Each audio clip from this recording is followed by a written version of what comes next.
This is the Vaguely Nerdy Podcast, where each week this brother-sister duo... I look at like an idiot. Where each week this brother-sister duo gets together to discuss the box office, latest film and TV scoops, our latest movie or show review, and we get into next. We're your hosts, Cheryl and Jay. All right, if you don't watch our animated show on YouTube, we have emojis and we look a little ridiculous. So if you're listening to audio, we appreciate it. But if you want to see why we giggling so much, you can check our YouTube channel and just scroll through the first like 30 seconds of the episode. All right, so this week we watched Is God Is. Mm-hmm. We're a little bit late. We're back from vacation. We're refreshed. We're probably a little off our game, so just bear with us. But we finally got this movie in, and I'm on deck. I'm on deck for trivia. Are you ready? Yep. All right. So the lead in Is God Is, one of the leads is Mallory Johnson. Yes. And I had previously thought that we had not seen her in anything before. Uh-oh. But we have. Oh. Actually, both of us. She starred in a TV show, TV series, limited series, that we both enjoyed on a streaming show. You have to guess what it is. Now, I had to dwindle it down for you because we watch a lot of streaming shows and whatnot. I have a guess. Oh, go ahead. Oh, I'm just thinking of Black Girl streaming series that we watch. Ironheart? No, it's not. Oh. No, it's not a black one. Okay. But she plays a black character, obviously. She's yeah. black. Okay, streaming show. So it was, I consider this streaming show one of this actor's best works. Okay. Like the lead of the actual TV show that she was in. It also stars somebody who is booked and busy this year. Anne Hathaway? Boom, that was one of the leads. A streaming show. And the other lead is somebody who I was like, oh, this. Oh, the We Crashed? Yes. She's in We Crashed? She was in, right. I was like, do I need to watch this over? She plays the character B. She worked there? She's in the first 4 episodes, so she's not through the whole season. She went at the compound. I think she must have worked for... She one of the actresses in that terrible play? No, that was towards the end. Yeah, and that was only... She's in 4 whole episodes, though. So she must have been like an employee at WeWork or something. Interesting. Yeah, she would have to be one of the employees. I had to go back and watch it, because I was like, I don't remember it. There were 2 black characters. The main black girl 3. Who was there, who was like his assistant. It's not her. It's not her, yeah. Yeah, it's somebody, and it was a black guy. So I'm like 3 or 4 black people in the whole thing. Interesting. Yeah, but she was in 4 episodes. That's like half the series. We watched that a while ago. It's been a while. But yeah, she was in that. She's also been in Kindred, which I did not watch. Okay. That was the other big thing that she's been in. So yeah, we seen her. Good for her. Yeah, I didn't realize that I'd seen her before. Now her character in this is disfigured, obviously, but she still looks like, if you've seen pictures of her, she still looks like herself. I've seen her in press stuff. And I didn't recognize her face. I didn't either. Or her name. So yeah. She was good in this, though. So good. I hope she gets future stuff. I liked her in Is God Is, and I apparently also liked her work in We Crashed. Yeah. I just don't remember. Who knew? Who knew? If you haven't seen We Crashed, if you listen to our episodes or our show. It's the only thing Jared Leto ever did to Cheryl likes. I mention it every time Jared Leto come up, because that is his best work. The only thing he's ever done that she likes. And no, that's not true. What? Haunted Mansion. He's barely in it. Doesn't matter. He has his face in this. You like Haunted Mansion because you can't see Jared. You can't even tell us that. It's like Skeletor, basically, all over again. So you'll love He-Man. He-Man's going to be probably his 3rd greatest work. That's funny. It's going to be We Crashed, Haunted Mansion, Skeletor. That's funny. Yeah, exactly. But yeah. That is it for our trivia. Let's get to the rest of the episode.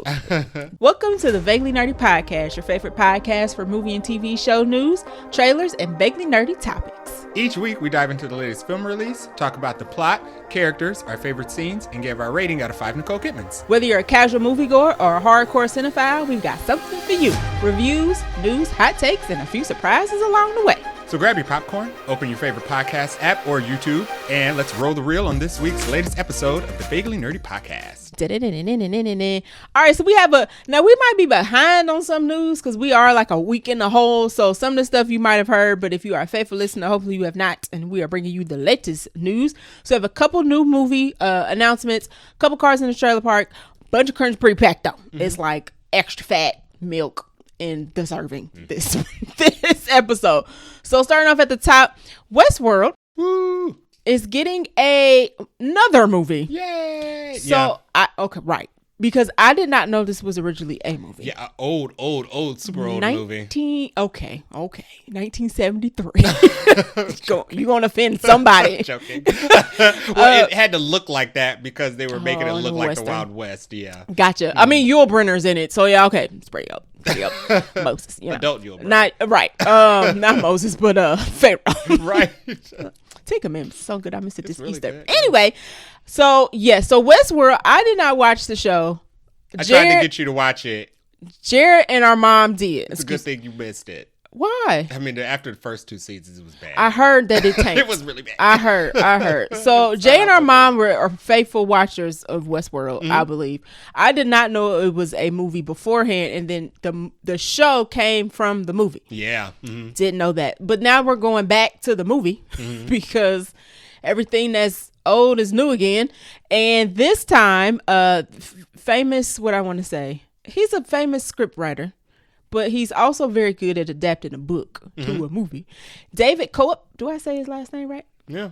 He wrote Jurassic Park, or he wrote the movie Jurassic Park from the book. So he is going to do this again for Westworld. Michael Crichton, who wrote Jurassic Park? There's commonality here. I'm also reading Jurassic Park, by the way. Freaking good. There's an argument that he wrote the same movie. He wrote the same book twice, but okay. Yeah. Interesting. I mean, he made the same thing twice with Jurassic Park and Westworld. Westworld is Jurassic Park with humans. Okay. Yeah. Oh, I see what you're saying. Yeah.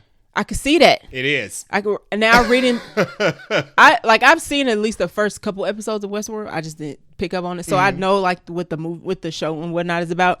I can kind of see that. Yeah. Maybe I can kind of see that. So Michael Crichton wrote and directed actually the original movie. So now they're circling back to it. This will come from WB, which was the same studio that did the TV show. However, they're going to base this new movie on the old movie and not the TV show. In terms of so the TV show obviously had more time to breathe. Yes. I'm assuming they had to add characters and plot and all this. That's right. Yeah. Okay. Voice is why I didn't. It stopped being based in the Wild West, and it started being. They changed like the theme, and it started to be like based in the future. It should have ended it. Oh. So you're saying it should have stayed a movie? James Marsden though, also. It was a lot of good people in it. I remember. Anthony Hopkins. Right. Tandaway Newton was in that. Yeah. Yep. So basically you're saying it should have stayed a movie. Yeah. So we getting another movie. Yeah. Essentially, they about to right the wrongs. Yeah. Anyway, so if you did not watch Westworld, it was a adult fantasy park where basically you got to pay to go live in like a wild west type of town. You could pay to LARP, basically. Okay. But it got a little weird because the people in the town were robots. Yes. And they supposedly had no feelings, emotions. So you could do like whatever to them. But eventually they turn sentient, right? So I'm like, okay. So, yeah, go ahead. Well, that's not right. I mean, yeah. Well, so like it's like a theme park. And every day the day resets. Right. So that's supposed to be a new day every day. You can embark on a different adventure every day. But the robots start to remember the previous days. Right. And what was happening to them. And that happened in the first episode? Yeah, basically. Okay. People would come and shoot up the robots because you could do that. And then the robots were not supposed to remember what happened yesterday. But then the robots would be like, wait a minute, you shot me. Right. You're not doing this again. I don't like you. Right. So that was the basis of what Westworld was. Yeah. So it sounded like at least from the first couple seasons it was critically acclaimed. Yeah. And everybody loved it. And then it did a Game of Thrones situation or the Boys situation. I ain't gonna talk about that. Yeah. Where towards the end of the series, it doesn't get as good. So they're trying again. They're bringing this back out. I'm curious to see if the people who like the TV show are going to if they're gonna bring y'all back in with this, or y'all gonna be like, no, y'all had my time. I'm not interested. They'll bring me back in with it because this makes more sense. I think they stretched Westworld out too long. Okay. Yeah. That's fair. Casting will be very important. This is giving me big name cast based on the writer and the book and the TV show. The show had big name television talent. I wonder if they gonna just bring it. No, I guess not, because I was like, are they gonna bring people back from the TV show to the movie? But probably not, right? I would be okay with them bringing Anthony Hopkins back because he's basically, he was the John Hammond of the Westworld. He created it. He was the old man who created it, who had, I'm God. Well, complex. like John Hammond, he was like, I'm doing this for good reasons, but John Hammond's crazy. I just can't see past the error of the ways. Yeah, reading Jurassic Park. I don't think he's as good in the book. No, John Hammond is crazy. I don't think he's as like good. In a movie, they make him like Santa Claus a little bit. Like he's jolly and happy, and he has the best intentions. But nah, he was crazy. Andy Hopkins was good in the show because Andy Hopkins just has a natural sinister. Because he's silent. Because silence. Yes. Yep. He'll never be able to shake that. No. Ever. He was a good I like you because you're Andy Hopkins. You're a little creepy. Right. Okay, so yeah, we don't have any news about like when they're aiming to get this out or anything, but David does pretty good. I mean, he also wrote I think the most recent thing he wrote that we saw that was super big was Jurassic Park Rebirth. So he got a thing for adapting movies into books or books into movies. So this is no surprise. And Michael Crichton stuff specifically. Like he's like, this my guy. This my guy. Rest in peace. Yeah, that'll be fun. I like Wild West stuff too. So it'll stand out from what's already out. Oh, I think your dude was in it too. You think who was in it? Westworld. Was that Wood Harris? Ed Harris. Ed Harris was in Westworld. Ed Harris, not Wood Harris. I was gonna say them two different Harris. Ed Harris. Okay. You like Ed Harris? I do like. And Jeffrey Wright. Jeffrey Wright was in Westworld. Jeffrey Wright. Mm-hmm. Interesting that it kind of went off the rails and they had some good people in it. Yeah, Tessa Thompson. I didn't finish it after like season 3. Okay. So I was like, oh no. Did it? It didn't end, right? Didn't they just cancel it? It got canceled. Yeah. So yeah, the people who probably wanted it like a good finish will probably maybe jump on this to get that good finish that they want. Yeah. That'd be my thought. Josh Brolin was in the original Westworld. Which is funny because it seems like that movie is really old, but Josh Brolin like working. I think Josh Brolin was like the... Was he a robot? Was you a printer or a robot? Josh Brolin, Westworld. Or it was probably a young Josh Brolin. No, he wasn't. His father, James Brolin. Oh, okay. Starred in the original that Westworld, makes sense. Not Josh, James. Okay, that makes sense. James. That makes sense. I was going to say, was he a baby? Right. Not a baby, but like a teenager. It's funny. Okay, they look alike. It's fine. It works out. All right, so next up in the news section, we have Betty Boop is getting, speaking of people getting movies, Betty Boop is getting a feature film. Now, if you don't know who Betty Boop is, just Google it. I'm not even going to go down. I mean, I have a little blurb to explain. She's a jazz singer. Got it. Now, I'm going to jump around a little bit on my notes. Betty Boop appeared in more than 100 cartoons during her original run.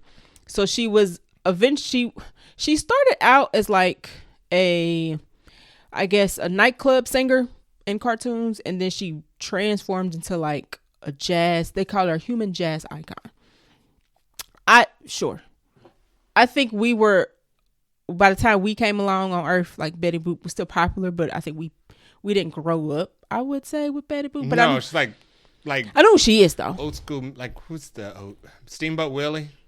Kinda like black and white. Yeah, I mean she's in color nowadays. Yeah, I don't hear much about Betty Boop. Well, she was created in 1930, so we missed the boat by like several decades.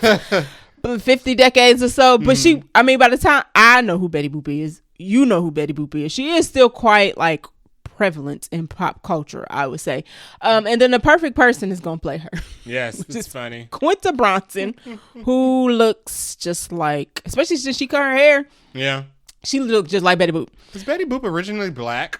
So so this is because she's had black iterations, right? Let's think about this. Okay.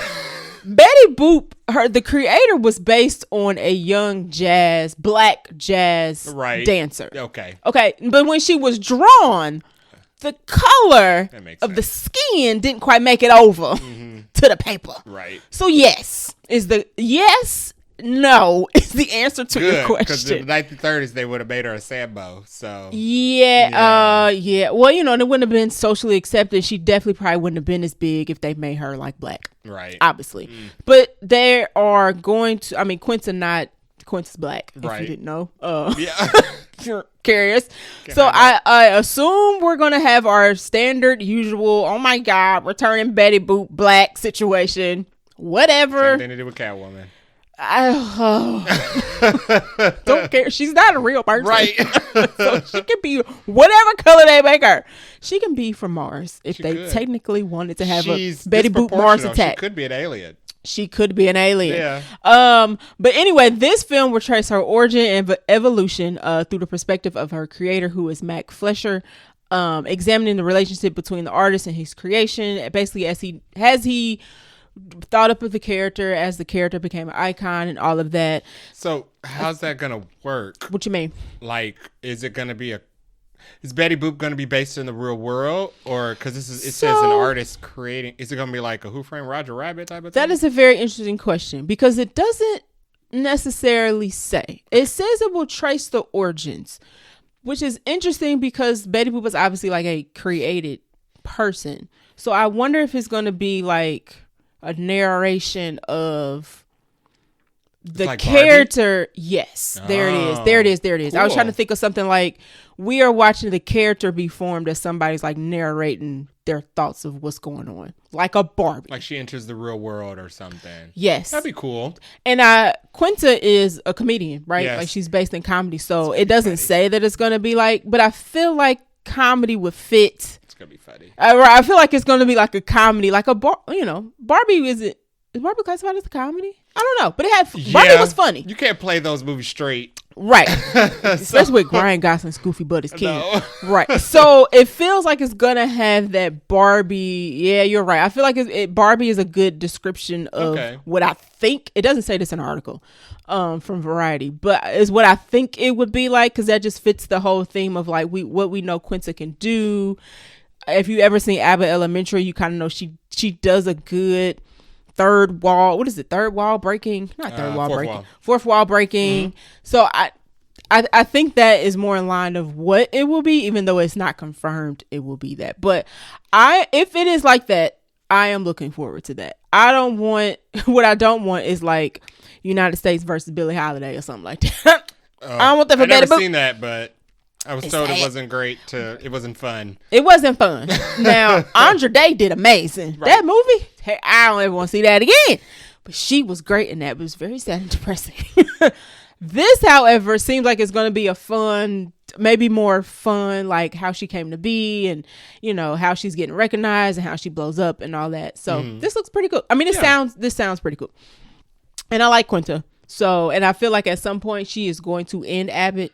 So I like that she's going to start, building up her filmography for movies. Yeah. Essentially. Because I think she said, Abbott's not going to go on like Grey's Anatomy. Like we're not about to get 27 seasons of Abbott. So I feel like at some point it's going to end. And I like that she's starting to get other projects outside of just TV shows. So good for her. Yeah. All right. So that is it for our movie news. Next up, let's roll into the trailer park. First stop on the trailer park is for Masters of the Universe. This comes out June 5th, 2026. This stars coming up. Everybody. Nicholas Galitzine. Sure. I think that's how you pronounce his name. Is He-Man. Okay. Idris Elba. Marina Baccarin. Yep. She's his mom. Queen? Yes. Sorceress. Okay. I haven't watched this in a very long time. She in white. She's saying something powerful. So I was like, she must be a queen or something. Maybe his mama. No, she's not his mom. That other chick's his mom. So she must be like a queen of like whatever. Yeah, I think Sorcerer's just like the queen of Eternia. Sure. It's called Eternia. Okay. Yes. I believe you. And Alison Brie plays Eveline. Right. Oh, she wasn't in this trailer. No, but she's been in a bunch of production shots. And she looks like Eveline. Like the costuming is on point. Everybody looks like they're supposed to look. In it. Interesting. A giant tiger playing himself. And Jared Leto playing Skeletor. Sounding. Who is... They're showing more like? Skeletor in the trailers.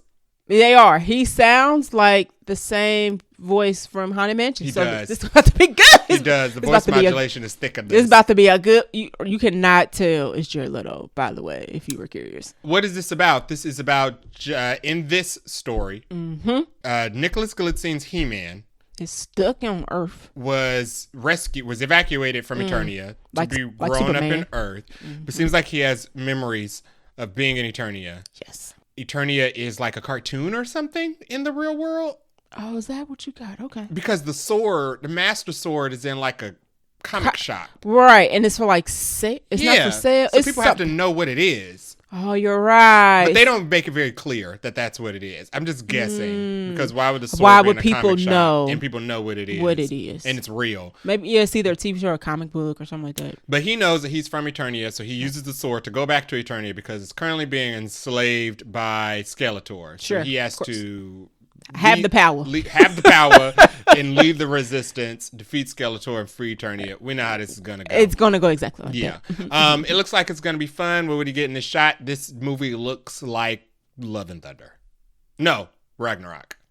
It looks like Thor Ragnarok. You think it looks as good? No, not as good. Well, visuals, yes. Visual, okay. Plot, no. Yeah. No. Nah. No. And they got the actors. But it looks it's got Idris Elba though. It looks like Thor Love and Thunder, where it's supposed to be. It's a mix of like medieval plus futuristic technology. I know you were right. Ragnarok, I think is fair. Yeah, I think it's fair. It looks like the last sequence of the chase sequence of Ragnarok up until the end. Okay. When they're trying to escape through the devil's anus and then right. kill what's his face? Kate Hela. Blanchett. Yeah. Okay. Her. Yeah. It looks fun. It looks fun. Action packed. I don't know if it's gonna be as funny as I wanted those. The jokes in the trailer wasn't funny. I was like, this ain't landing. No, it ain't land. But the He-Man characters are goofy, like okay, like the net guy. Yeah, I didn't laugh at and that. Fisto, it's got goofy characters. Okay, I was like, no. But it looks like it's gonna be action packed. I think the visuals look good. Yeah. It looks like I'm there just here for the action sequences. I don't care nothing about this plot. I don't. And you can tell how this movie's gonna end by looking at it. The ending is in the trailer. I'm calling it. Cheryl, we've seen it. What do you think the ending is? I think the ending is the fight in this trailer. I thought it was the last trailer with him fighting with Skeletor. I don't think that's it. Okay. I think it's in this trailer where he's doing that. Oh God, everybody's doing this shot. Thing? Oh. No, this shot that every movie has now, where it's like the circular shot where they're fighting a bunch of people in a circle and they like take their sword and swing it around. Supergirl has this shot. Yes, everybody has this shot now. I'm like, or it's coming like the Transformer noise. Remember, everybody had a Transformer noise. Everybody got the circular shot, and I'm like, okay, this the end, obviously. So the ending is either there, or there's also a shot of it looks like they're fighting in the city in the real world. So okay, maybe they take it back to the real world too. Kind of like Godzilla. Maybe that's how he gets. Maybe it starts in the real world. Fighting and starts that's how there. he gets over. Yeah, that'd be different. Okay. Yeah. The ending isn't in this trailer. Yeah, I'm calling it because Eternia is off CGI. Yes.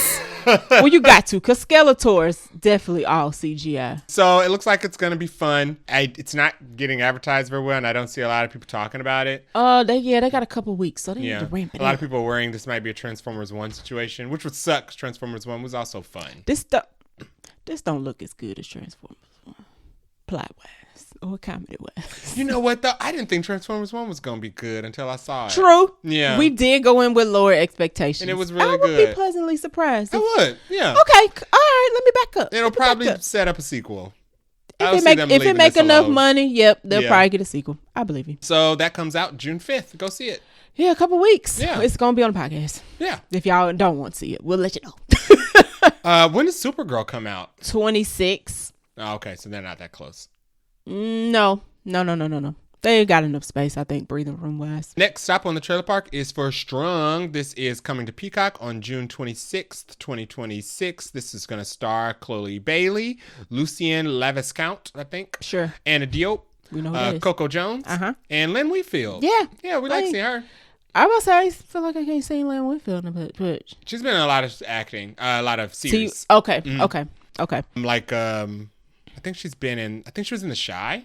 Okay. Yeah. Fair enough. Or something. I love Lynn Whitfield. What is this about? This is about Chloe Bailey, who plays a violinist who's tutoring an elite family. It says turns into a battle for safety and sanity when she realizes her past links to the family's patriarch, which is Lynn Winfield. Oh. And it's a fight for her sanity and survival. Maybe she's like also Lynn Whitfield's other daughter. You think so? Because why does she have a past with the patriarch? She doesn't know who they are. It seems like they hired her specifically and deliberately. Yeah, so in the trailer, Chloe is hired to tutor the daughter of the family. So little girl, but she has this African looking mask on. Mm-hmm. And in the trailer, she doesn't take it off. So I don't know in the movie if she actually ends up taking it off. Yeah. But the little girl is basically telling her, like, we crazy. It's giving us. We don't play. Yeah. You probably gonna die or something. So you should probably go. Right. I'm worried about you. I'm not worried about me. I'm fine. But you in danger, girl. Yeah. And then Anna Diop plays, I think, the love interest of Lucian? the wife. Oh, I think she plays the mom of the little girl. Mm-hmm. Also the wife of Lucian. And But she's pregnant. She's pregnant. Mm-hmm. And it also looks like Chloe and Lucian have like some sort of fling. Right. And I think Coco Jones might be like a friend or something. Yeah. I don't know if she was in this trailer. The trailer moved around a lot. And it's I guess what's not obvious in the description is this is a horror. Yes. It's like ghost and trickery and it's like a Jordan Peele-esque vibe to it. Yes, yes. So this is not a feel good situation. No. This is it also looks like she murders somebody. Somebody's getting dragged. Somebody to death. Yes. This is not a family friendly affair. Also looks like she's doing house cleaning. She might also be the which is weird. She's a tutor, a violinist. Well, another description I read, it sounds like she's like down on her luck, like broke, because she's trying to live in LA. So she might be taking up multiple jobs. So she might be living help too. Oh, she might be. It might turn into that situation. Okay, yeah. Interesting. So I actually might check it out. It'll be on streaming because I feel like there'll be conversation around it in terms of like good, bad, or indifference. It feels like this is a Threads event. And it looks like it's going to have a twist. So you have to figure out what that is before everybody ruins it. Yeah, I feel like it's going to be multiple twists. Yeah. This is giving like final act twists. Mm-hmm. And then, no, this is giving like 2 final act twists where you think they've done it. Oh, I figured it out what it is. And then there's another twist and you're like, oh. Maybe little girl's in her mind. Little girl's in her mind. The whole family's dead. Yeah. The wife's actually dead. She's dead. Or she's a sacrifice, like Ready or Not or something. Okay, it's a cult. Yeah. I would give that. Somebody get bashed in the head with a violin. Yeah. So maybe she's crazy. She's actually like in an insane asylum. Yeah, it looks like it's going to be a psychological thriller. Yes. Yeah. Yeah. Mm-hmm. So yeah, I think I'm gonna check this out. Fun. And see what it's about. The acting looks decent. Yeah. For TV, sometimes streaming stuff, you be like, I don't know. But all these people can act. I don't know who this Lucian guy is, though. He was in, I don't think he's in anything you've ever seen. Okay. I literally know everybody. I don't know who the little girl is because she got a mask on. I think he's in one of those Emily in Paris shows. Ding. There you go. He's in Emily in Paris, which I've never seen. Okay. He was also in Snatched. Never so seen that there's either. that. So yeah, everybody else I know, acting looks good from everybody. So I think I'm gonna tune in. Maybe it'll show up on a sidebar review later. Nice. We shall see. Next stop on the trailer park is for Lanterns. This stars Kyle Chandler and Aaron Pierre playing Mufasa. Hal Jordan. Sorry, not Mufasa. Playing Hal Jordan and who's the other Green Lantern? John Stewart. Jesus, Yeah, get it together, sorry. nerd. I haven't watched Justice together, League nerd. Unlimited in quite some time. Woo! Hal Jordan and John Stewart. What is this about? This is about the rise of John Stewart taking over Hal Jordan's place. Yep, he ain't happy about it. We don't know how yet. Nope. It looks like it's gonna be a buddy space cop, but takes place on Earth. Are they buddies though? Adventure. It's good cop, bad cop. Yeah. They don't like each other. It looks like Hal Jordan's being forced into retirement. He don't want to go. John Stewart is trying to inherit the ring, but it looks like at the same time there is some type of murder on Earth cover up that's going on that they're trying to investigate. We're not exactly sure who's been murdered by what. Or how. Yeah. We don't get any of that. And the townsfolk don't seem to be very helpful. No, it seems like the townsfolk and the police there are assisting and covering it up. What do we get in this shot? This trailer, we get Kyle Chandler and Aaron Pierre doing a lot of running away and crashing into a bunch of people. It's more action in this one. More action. We get some visual effects, seeing what the Green Lantern ring can do, which is just create materials out of whatever you imagine. Like money. And it also looks like, we get a shot of Kyle Chandler's suit. Yes, he's in the suit. Mm-hmm. We also get Guy Gardner makes a brief cameo. Gardner makes a brief cameo. Looks like Aaron Pierre's in prison. Yeah, jail. He's getting something sucked out of his brain. Yeah, I don't know what that's about. Maybe they want like his memories or something. Okay, a little Captain Marvel situation with Yeah. Kree. All right. This trailer, I think, is the better of the other ones we've seen. And we also have our first look at, is that Laura? Not Laura Linney. Yeah, Laura Linney. I was correct. Don't doubt yourself, kids. Okay. Laura Linney. It looks like she's supposed to be their boss, or at least Kyle Chandler's boss, because she knows about the ring. She's telling Eric Pierre he needs to go get it from him. Yeah. So, or maybe she's the villain. No, because She's not Sinestro's giving- in this. She's not giving villain. Yorick Thompson is playing the villain, who is Sinestro. We're not sure if Sinestro is going to be the villain in this yet, or they're just going to do a build up.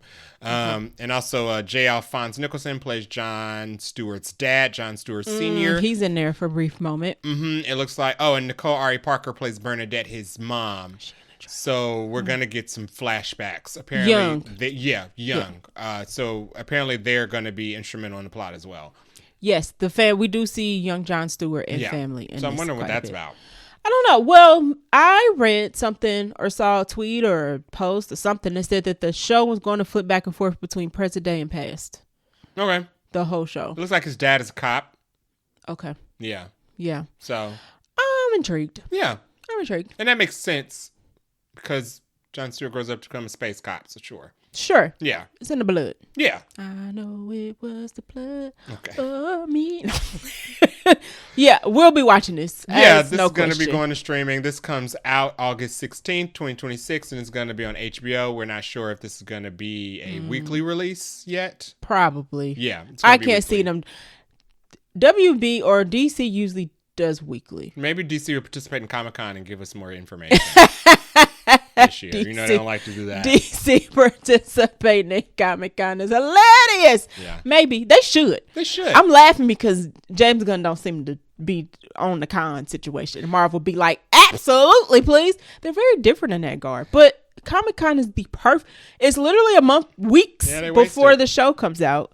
So they should. Hopefully they do. We won't be at the panel because I'm not sleeping outside for nobody. No. But it'll create a lot of buzz and chatter amongst the crowds, and that's fun. We know Lanterns is guaranteed watching because James Gunn said that whatever happened, whatever the overarching mystery that he's planning for the DCU this phase starts here, has to do with the murders that start here. Also, John Stewart is going to appear in Man of Tomorrow. I was just about to ask. Didn't they say that he was? Kyle Chandler has not been confirmed for Man of Tomorrow, which means he's toast. He should be toast. We can't have like 10 of these guys. We already got Guy Gardner. And we got John Stewart. Yeah. And we're going to have Hal Jordan. Somebody got to go. John Stewart ain't seen, Hal Jordan ain't seen the credits. Somebody got to go. Yeah. That's okay. We don't need him. No. I like him, but we don't need him. All right. That is all for the Trailer Park this week. Let's dive into this bunch. All right. Speaking of DC, Millie Alcock is coming back as Supergirl in Man of Tomorrow. Shock to nobody. Go ahead. What? No, go ahead. I was going to say, who's not in this movie? Hopefully not the Daily Planet crew.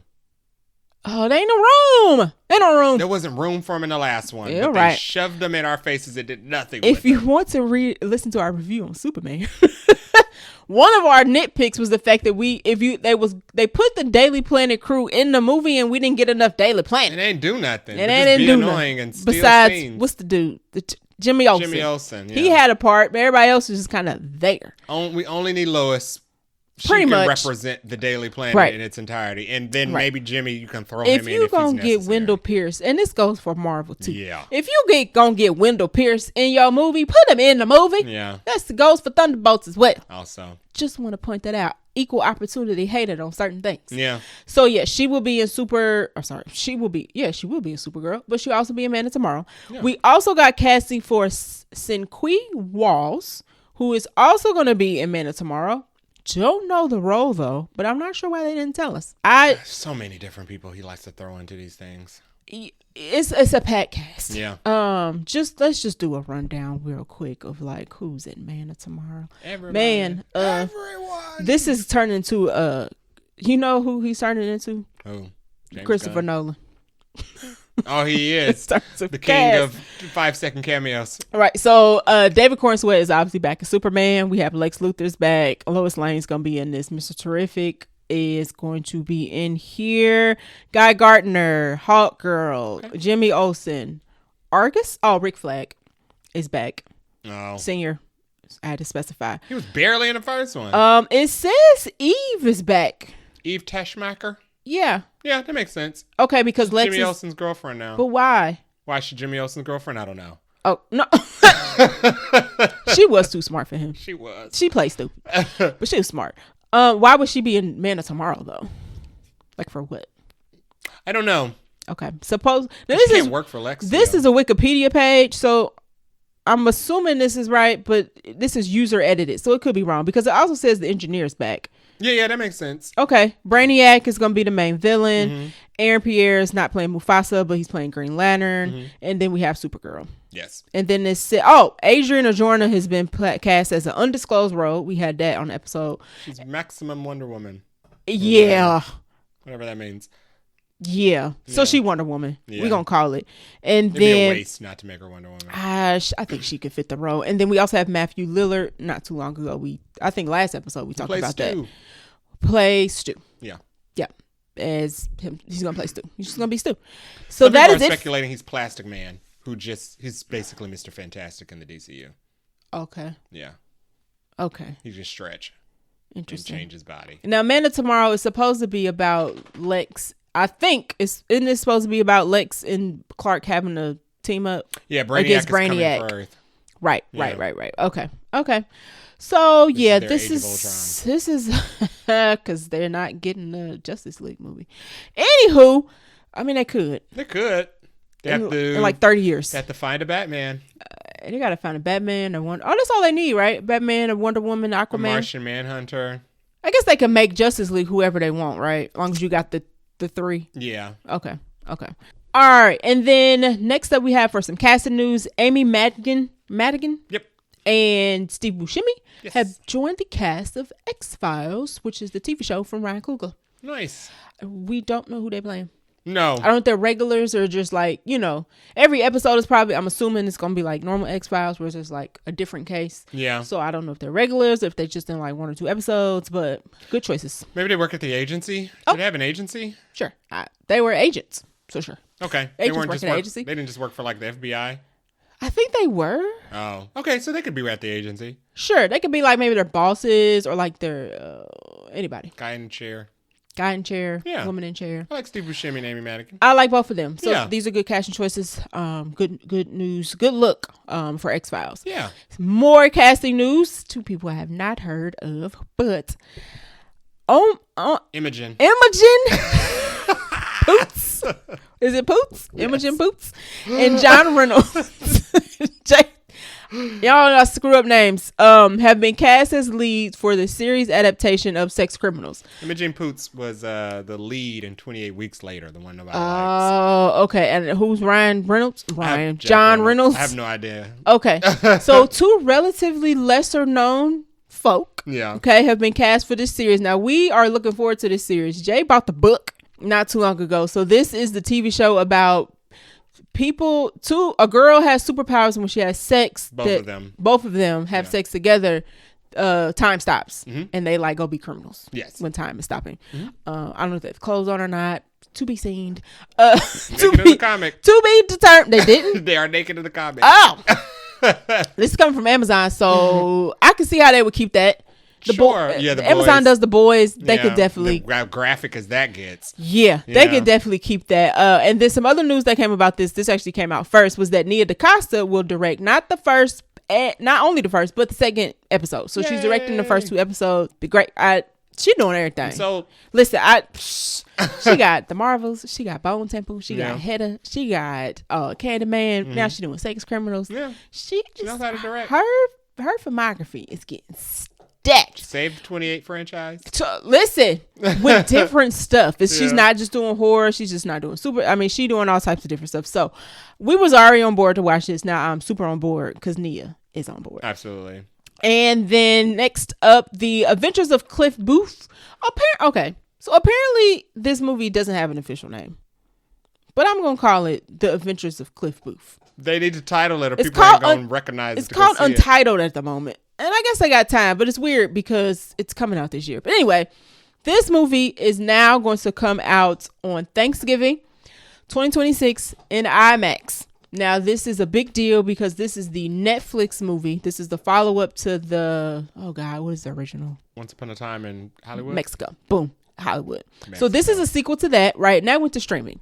Now, this is coming out on Netflix, but Netflix is doing the same thing they are doing with Greta Gerwig's Narnia, where they're going to put it in theaters for a couple of weeks before they put it on streaming. Now, this is a big deal because Netflix don't typically do this that often. And now they're doing it twice in like 12 months. Right. So something must be changing in the atmosphere where Netflix is like, well, maybe we can put some stuff in theaters. Now, we already know Netflix lost the bid to buy WB, where they were going to get into releasing movies in the theaters. They technically don't need to, right? They can stick to their streaming model, but they've decided to go ahead and stick this movie in the open spot that the Narnia movie left open, because Narnia is now coming out in 2027. So this will be interesting. And maybe it's a thing. If your movie's big enough and you got the right people in it, we'll put it in theaters for a couple weeks. There's nothing else coming out around Thanksgiving? This Thanksgiving, let's see. When does Moana come out? I don't know when Moana comes out. It should come out in the summer. It's a summer movie because, islands and all that jazz. Yeah. Let's see. Movies. Release calendar. So usually Thanksgiving's a big weekend. It is. But this will be alternate programming, I feel like, to anything else that was coming out. If they had shot that Michael Jackson sequel, they should have put that in Thanksgiving weekend. That would have did amazing. But, Lionsgate's not very smart. Thanksgiving weekend. Okay. So the weekend before is Hunger Games. Rise of the Reaping.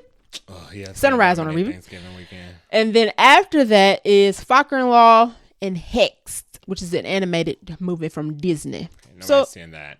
Fokker-in-Law and Hunger Games is going to take it. Especially if Hunger Games comes out. That'll be Hunger Games second week. Yes. It's absolutely Hunger Games. People love Hunger Games. Especially these latest ones. This next one look real crispy. Yeah. Everybody's real good. reading the book, gearing up for it. Right. It's going to do great. And we say everybody isn't talking about me. This one looks the prettiest. It does. So this, but I feel like it's alternative. But here's the thing: Netflix don't really care because they're like, whatever. This is fun money for us. I don't think this is gonna do well in Which theaters. One? This Hunger Games to Meet the Fockers? No, I don't think so. No. That's what I'm saying. It's just fun. I feel like it's just for fun. People come out for Ariana Grande too. Right, and I think Netflix is just testing the waters. Probably they're like, sure, we had something that was gonna open up. Now it's not. Let's go and stick this movie in here. I don't know. I'm curious to see if this becomes a trend for Netflix to put their movies in theaters for a couple of weeks. Sure. After all that talk of like, you don't need the movie theaters, just stay at home. Now they're kind of like, maybe. Yeah. Now they want to be competitive in the space after losing the deal. Yeah. Isn't that interesting? Curious. Cue the Halle Bailey meme. Speaking of things getting renewed, The Testaments, which I have not watched because I did not watch Handmaid's Tale? No, and I never will because I like to be happy.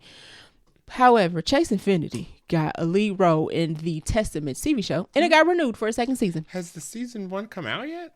Sure. I feel like that was I think it is. Okay. Testaments. It's a cross level renewal. Listen, when things get renewed super fast, you assume that means it's good. Yeah. Testaments it came out April 8th.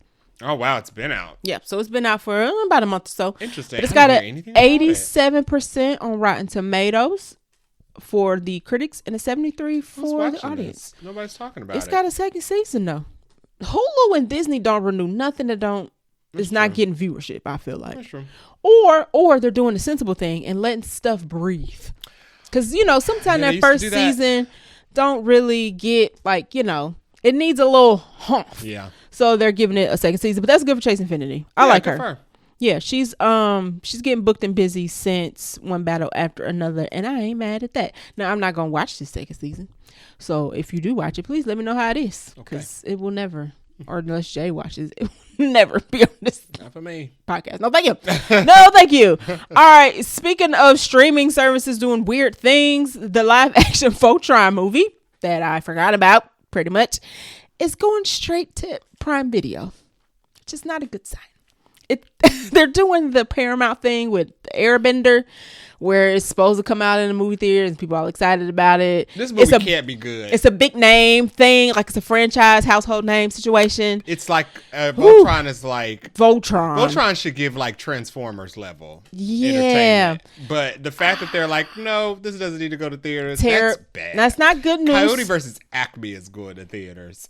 After being almost deleted off somebody's hard drive after being resurrected. Yeah, it's not a good sign.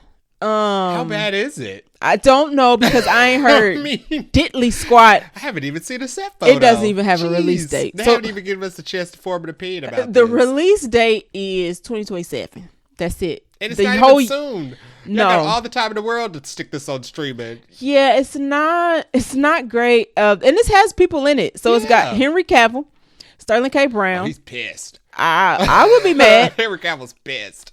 Oh, Henry Cavill's hot in the He's pants. like, I just quit The Witcher to get off streaming, and you stick me right back in here on a different platform. Can never escape. I don't know what he was thinking leaving The Witcher anyway.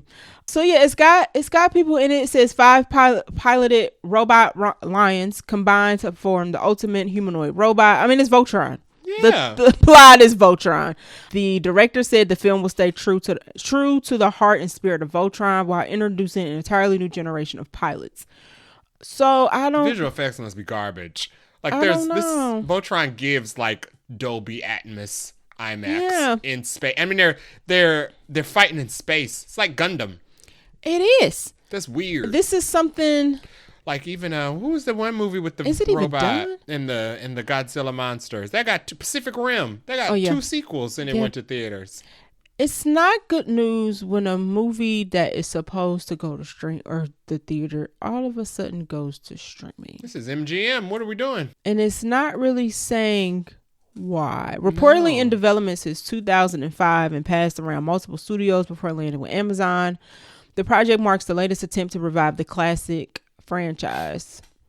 That's weird. But it doesn't say. It says, although Amazon confirmed the film as a streaming exclusive title during its upfront presentation, which just happened not too long ago, the company has not yet announced the official release date. So they don't even have no release date, but they know for sure they don't want to put it in theaters. Already. That's crazy. Already. That's not good. So yeah. I want to see it now.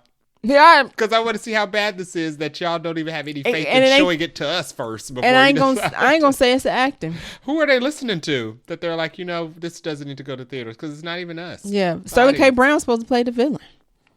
Really? Yeah. They have enough stars to fill out the Tiger Bots that they put Sterling K. Brown in the villain role. Well, Sterling K. Brown is expected to portray the villainous Zarkon. Yeah. They're not saying who the other people are other than Henry Cavill's obviously like the main person. That's sad. Yeah. That's a little worrying.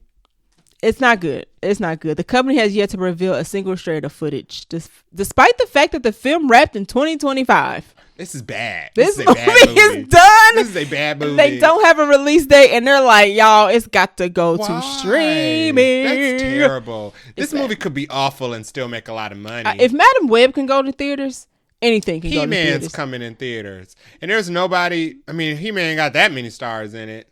It starts with Idris. Idris is like the top of the billing. Yeah, and then it's Marina, and then it's Nicholas Galitzine. Right. Well, then it's Allison Brie. Well, technically, it's Jared Leto first. They keep sticking him in everything. I don't know how, but he's got somebody's body somewhere. Yeah. Somebody's hostage. He knows. He knows a lot of things. That's crazy. So yeah, not good for Voltron. I feel like I was looking forward to this when I remembered it was coming out. We don't know what's coming. That's crazy for the studio to say we don't know when it's coming out, but it's it not ain't coming to a theater near you. Terrible. I'm sad about that. It's sad. I am sad about that. I don't like it for Sterling. Yeah. Or Henry. I feel bad for Henry. I shouldn't because he's not like my favorite. But like he's kicking him while he's down. that's what it is. Like ever since the whole him leaving the Witcher and the Superman thing, I felt a little bad for him because he's still got what you got. Not I have and that power. movie that just came out, like it's not doing nothing with what's his face In the Gray. That'll be on streaming quickly. I actually still got Highlander. Oh right, he still got Highlander with Russell Crowe. Yeah. So that seems to be maybe making it. That's crazy. That's kind of sad. I need to know. I need something to leak. That's going to be on the podcast. Ain't even that leaked. It's done. Who leaked about it's this? done. What the article says, they think because it's been done and it's not coming out that they doing all the CGI for it. So it must not be. I need somebody to leak this. The script so I can read it and be like, now what exactly is it here? It's so terrible that y'all don't want us to see. Maybe it's the story in the CGI. Jared Leto in this? Yeah. Like, what's going on? Jared Leto's in it. We don't know it yet. He's like the voice of somebody. He's the voice of the robot when they all come together. Oh, man. I wouldn't be surprised by that. That's terrible. It's fine. We went on for quite a while. About this is sad. It is sad. R.I.P. to Voltron. Because it's clearly not ever going to be seen on the big screen. And that seems like a movie. How you mess that up? How you It mess should up be giant pretty- robots clanging and clashing into each other? That's I don't easy. know. They've been doing that since Transformers. Yeah, I don't understand it. And I think because we just had Airbender, have the same thing happen to it. It makes it feel like this might be a trend. Cavill cursed? Why you say that? Oh no, all his stuff keep going to streaming. I mean, that's what we be signing up with. Although this one not Black Adam. It's the streaming. This is what happens when you make deals with streaming services. They can just like Disney not doing this. Disney go the opposite way. Disney be like, oh, you put it on streaming? No. Yeah, even if nobody's going to see it, Disney will still have it in theaters.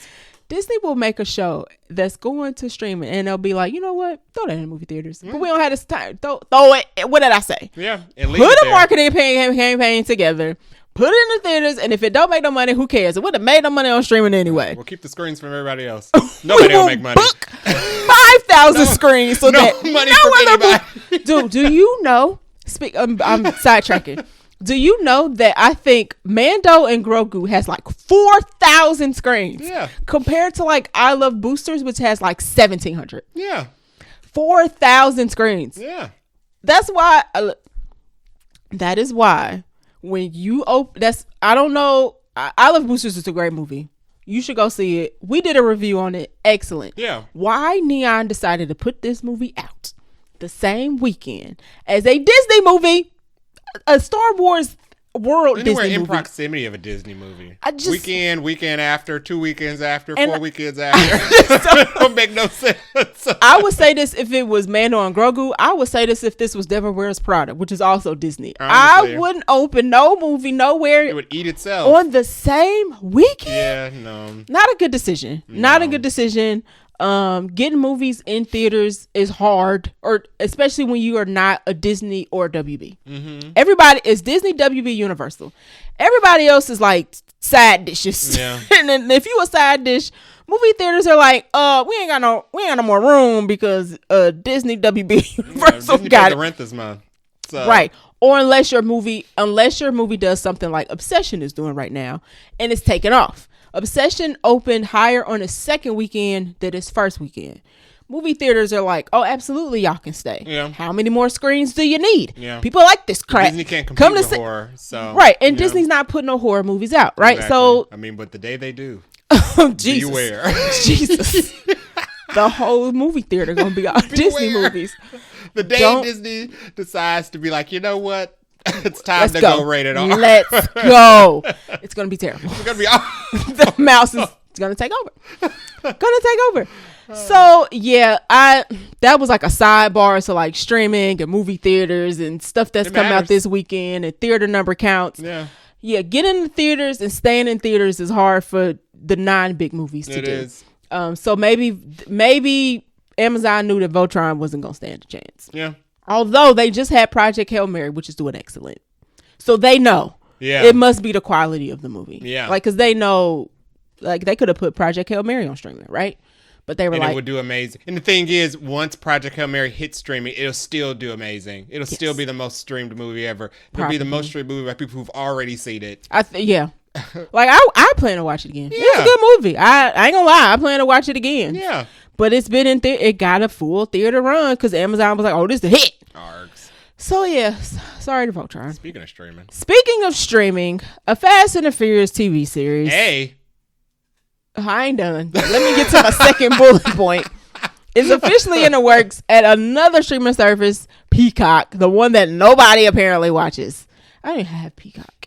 Now, Vin Diesel said, because he like to run his mouth, he does, that 4 shows, not 1, 2, 3, 4 Fast and Furious shows were in the works. Somebody else was like, that man lying. It's only 1. Insert the Oprah meme. What is the truth? Wait, so you didn't see that part. That movie? You ain't see that. Wait, you talking about is it really not happening? It's coming out. Jay is talking about the next and final Fast and Furious movie. Is it really not happening? I don't know. Because why are we talking about a TV show and the movie ain't done? And it has such a big cliffhanger. Captain Marvel's in that. She has moved on. Thank God. And Jack Reacher. Thank God. Him too. Thank God they have done other things. And Kurt Russell. Well, he made the bed he laid in. Because he was in the previous one. So whatever. Yeah. So supposedly we're getting anywhere between 1 to 4 Fast and the Furious TV shows that we don't need. And we ain't heard jack else about the Fast and Furious movie that's supposed to be wrapping up this hot pile of poop franchise. That's sad. It's hot poop now. Wow. Yeah. Vin says it's 4. Somebody said he's out of his mind. It's only 1. I don't know why we need the 1. For what? For what? Well, for because what? the movies, the last couple of movies show that the steam is run out for this Then franchise. why would you need a TV show? What are you rejuvenating? People gotta eat. Eat something else. have a whole meal instead of side dishes. Wow, they really. Yeah, so this is also sad. This is stupid. This is a sad bunch of crunch. Sorry, I'm here to bring you the news. This is my job. Voltron did this. Yeah, I don't want a TV show of this. I just want them to dead this franchise. I actually wanted my time back from that last movie. It was bad, and these movies have not been. And it made no sense because now Gal's back. She survived to being thrown off of a plane at like high speed in the world's longest runway. Her body welded itself back together by the power of love. I don't understand. And family. Han's back. Yeah. Death has no meaning in this And franchise. I would assume that this TV show is not going to feature these actors who need to move on and do something else. I'm assuming it's going to be a new ragtag team of car stealers. I mean, to do what? Car thieves. I don't know. Who are these actors? Some cheap people we ain't never heard of. Tyrese? No. Or maybe Tyrese will have like a limited role, but they probably gonna find a bunch of actors who nobody's ever heard of. No, it's gonna be Vin Diesel's gonna be in this. I don't think he's gonna be a main role. He needs to do something else. They have to have a transition character. So Vin Diesel and Tyrese. And Michelle Rodriguez. Okay, she ain't doing nothing, so sure. But what is the movie? What is the show about? Street racing. Okay, turning into heists. And they're gonna remake the movies just in a series. They ain't got the budget for that. Plot. Okay. It won't look good. All right. It'll be bad CGI. So depending on who you believe, we get 1 of these or 4 of these. That's crazy. That's stupid. And that's it for Bunch Crunch. I don't know why. I don't even know what the plot of this would be. What's the plot of the next movie? I guess it would just be heist. More What's the plot of the next movie? It'd be like Money Heist. People like Money Heist. Okay. Money Heist with cars. No. You know what they just gonna redo? Gone in 60 Seconds. That's it. They're gonna take the movie Gone in 60 Seconds and they're gonna stretch it out to a TV show. With people, lesser known actors and not as good plot. No. That's what they're gonna do. Because what else? What's the point? What else? There's nothing else left here. We have squeezed the juice. Charlize Theron? She ain't coming back for this. She's not coming back for this. Listen, she is about to be in the Odyssey. Okay, Yeah, her stock about to go back up. Right. She about to be back to being booked and busy. Although I think she probably been booked and busy by choice because she's Charlize Theron. She probably can do what she wants. She had Apex, but that was a movie. Right, so. and she probably just did that for fun. Yeah. Right, she about to be in a Nolan movie. Yeah. Which means as an important person. Right. I mean, she got magazine covers and whatnot. Yeah. So what are they gonna get for this? Who's gonna be the star? They have to pick a new face. Somebody we ain't heard of. Somebody off TikTok. Simu Liu. No. Melissa Barrera. No. Name people we don't like. Thank you. They need to put who we don't like in this because I don't want nobody I like attached to this hot mess. Nobody. Glenn Powell. Sure. Yeah. He can do this. He can do this. He ain't doing nothing else.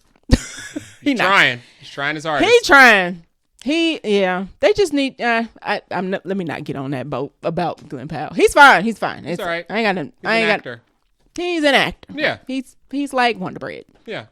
I mean, we don't have to be nice. If people were like Glenn Powell, they would see more of his movies. So it's not up to us. How to Make a Killing's going on streaming, by the way, in case you didn't know. Yeah, I quickly. saw that. Yeah, nobody watched that. I don't think it was good. I read the spoiler. The movie did not make a killing. It did not. It made a beating. Yeah. So barely. That's sad that this is what happened to Fast and Furious. It never started out great, but it was very entertaining in the middle. It didn't have to be great, but they just did too much. They got greedy. They went to space. They got greedy, and they were like, "Oh, y'all gonna come for anything we make?" Yeah. And we were like, they really took everybody for granted. They did, and we foolishly followed them to the end. But at some point, we started dropping off. And now it's in development. Hades. I don't know what that movie. The Rock was supposed to be coming back. He was in the the Stinger in the last movie. That was the best part of the last movie. Was The Rock. And his spinoff wasn't good. Oh no. Sure didn't like it. I didn't see it. Sure told me not to watch it. Hobbs and Shaw. Yeah. No. Also starred our girl, Wonder Woman. Not Wonder Woman. Invisible Woman. Mm-hmm. Yeah. I mean, she had to eat. She ain't coming back. No. She's done. She's gone. She's expensive. Her price went up. She is. Yeah. He's streaming. No. He better. I am watching Man on Fire. And I was going to do a sidebar review, but I'll wait till I finish and maybe do it. Okay. He is good. Okay. His Creasy, and he said this in interviews, his Creasy is not Denzel Washington's Creasy. Right. Denzel Washington is a league of his own.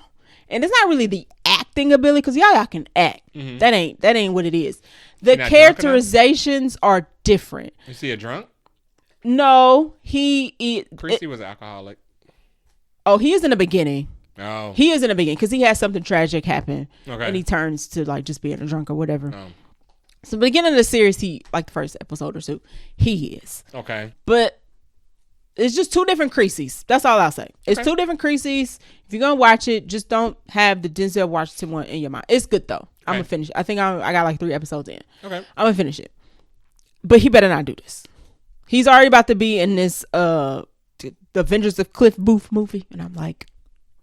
He's also got a movie coming out with old girl, the future movie with the psychics. That looks good. Yeah. He got to eat, so I'm fine with it. Okay. It's fine. Wonder Man 2's coming out.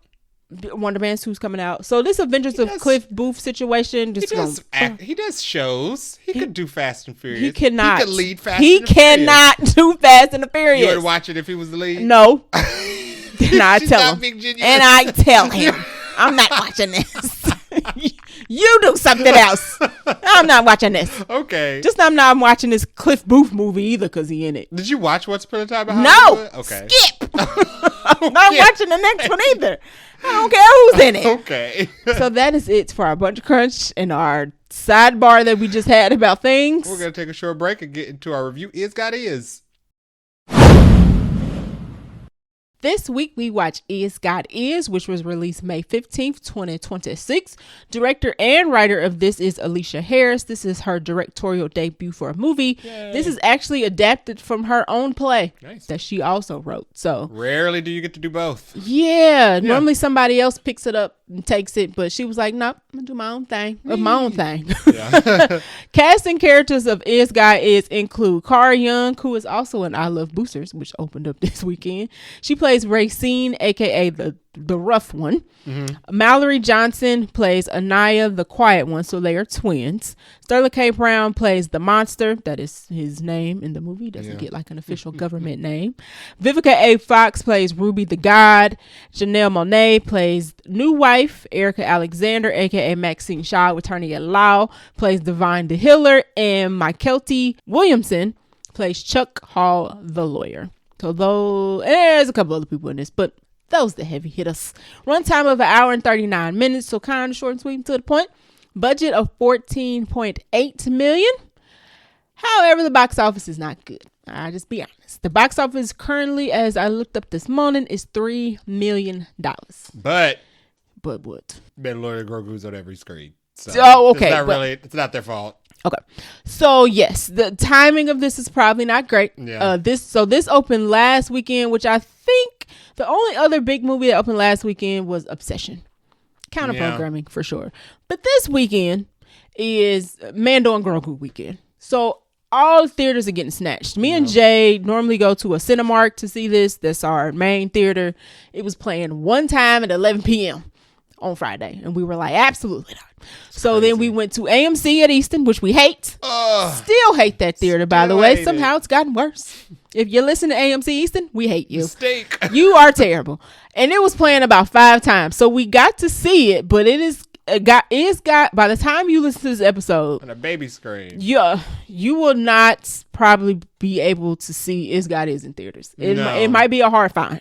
I'm going to encourage you to try to find it if it's close, but it might be a tough thing because it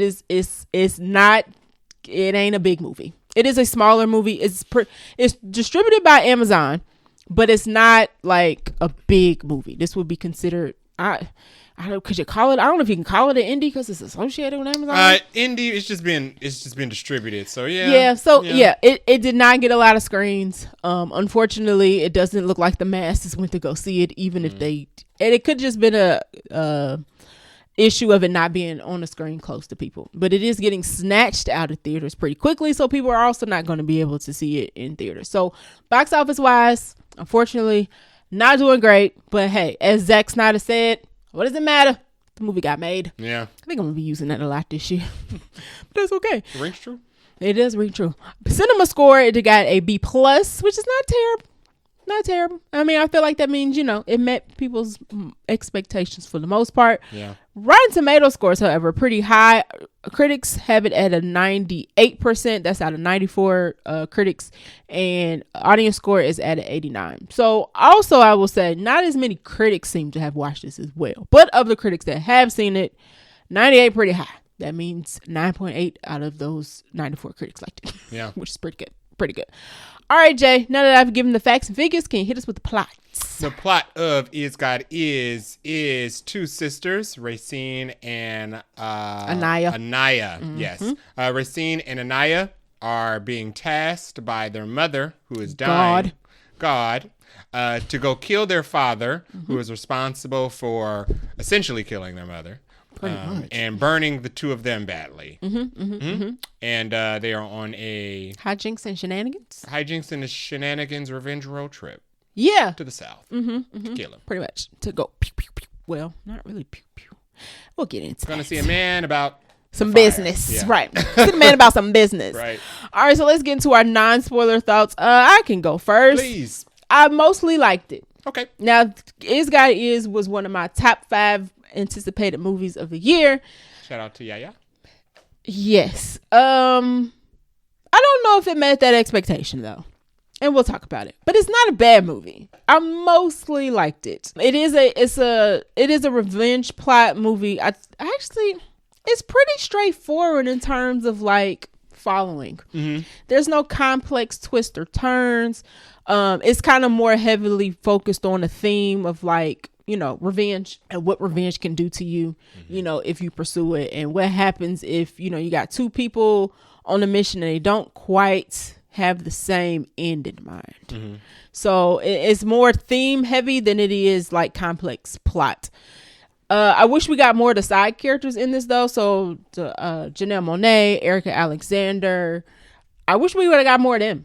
Honestly, Sterling K. Brown too. I mean, he's the villain, but he's not actually in this a lot. No. Which is kind of interesting. He's like Bill. He's like Bill. Looms over the plot. He's like Bill in Kill Bill, right? Yeah. We know Bill's the bad guy, and we see some flashbacks of Bill and what Bill's done, but we don't get a lot of Bill. Although in Kill Bill, I don't feel like I needed more Bill. For some reason, I wanted more Sterling K. Brown. I'm not really sure why that is, but it is what it is. Yeah. The sister that I thought I would side with from the trailers is not the sister I ended up siding with. So that was a different feeling. I went into this movie with a preconceived notion that I would like Cara Young was going to be like the sister that I was like, oh, that's the homie. Yeah.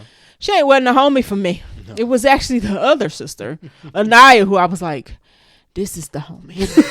I think this the homie right here. If I had to pick a homie, I feel like I would pick this one. So that was interesting. I thought the pacing was pretty good for the first 2 acts of the movie. The third act was kind of weird. Not weird. What's the word I want to use?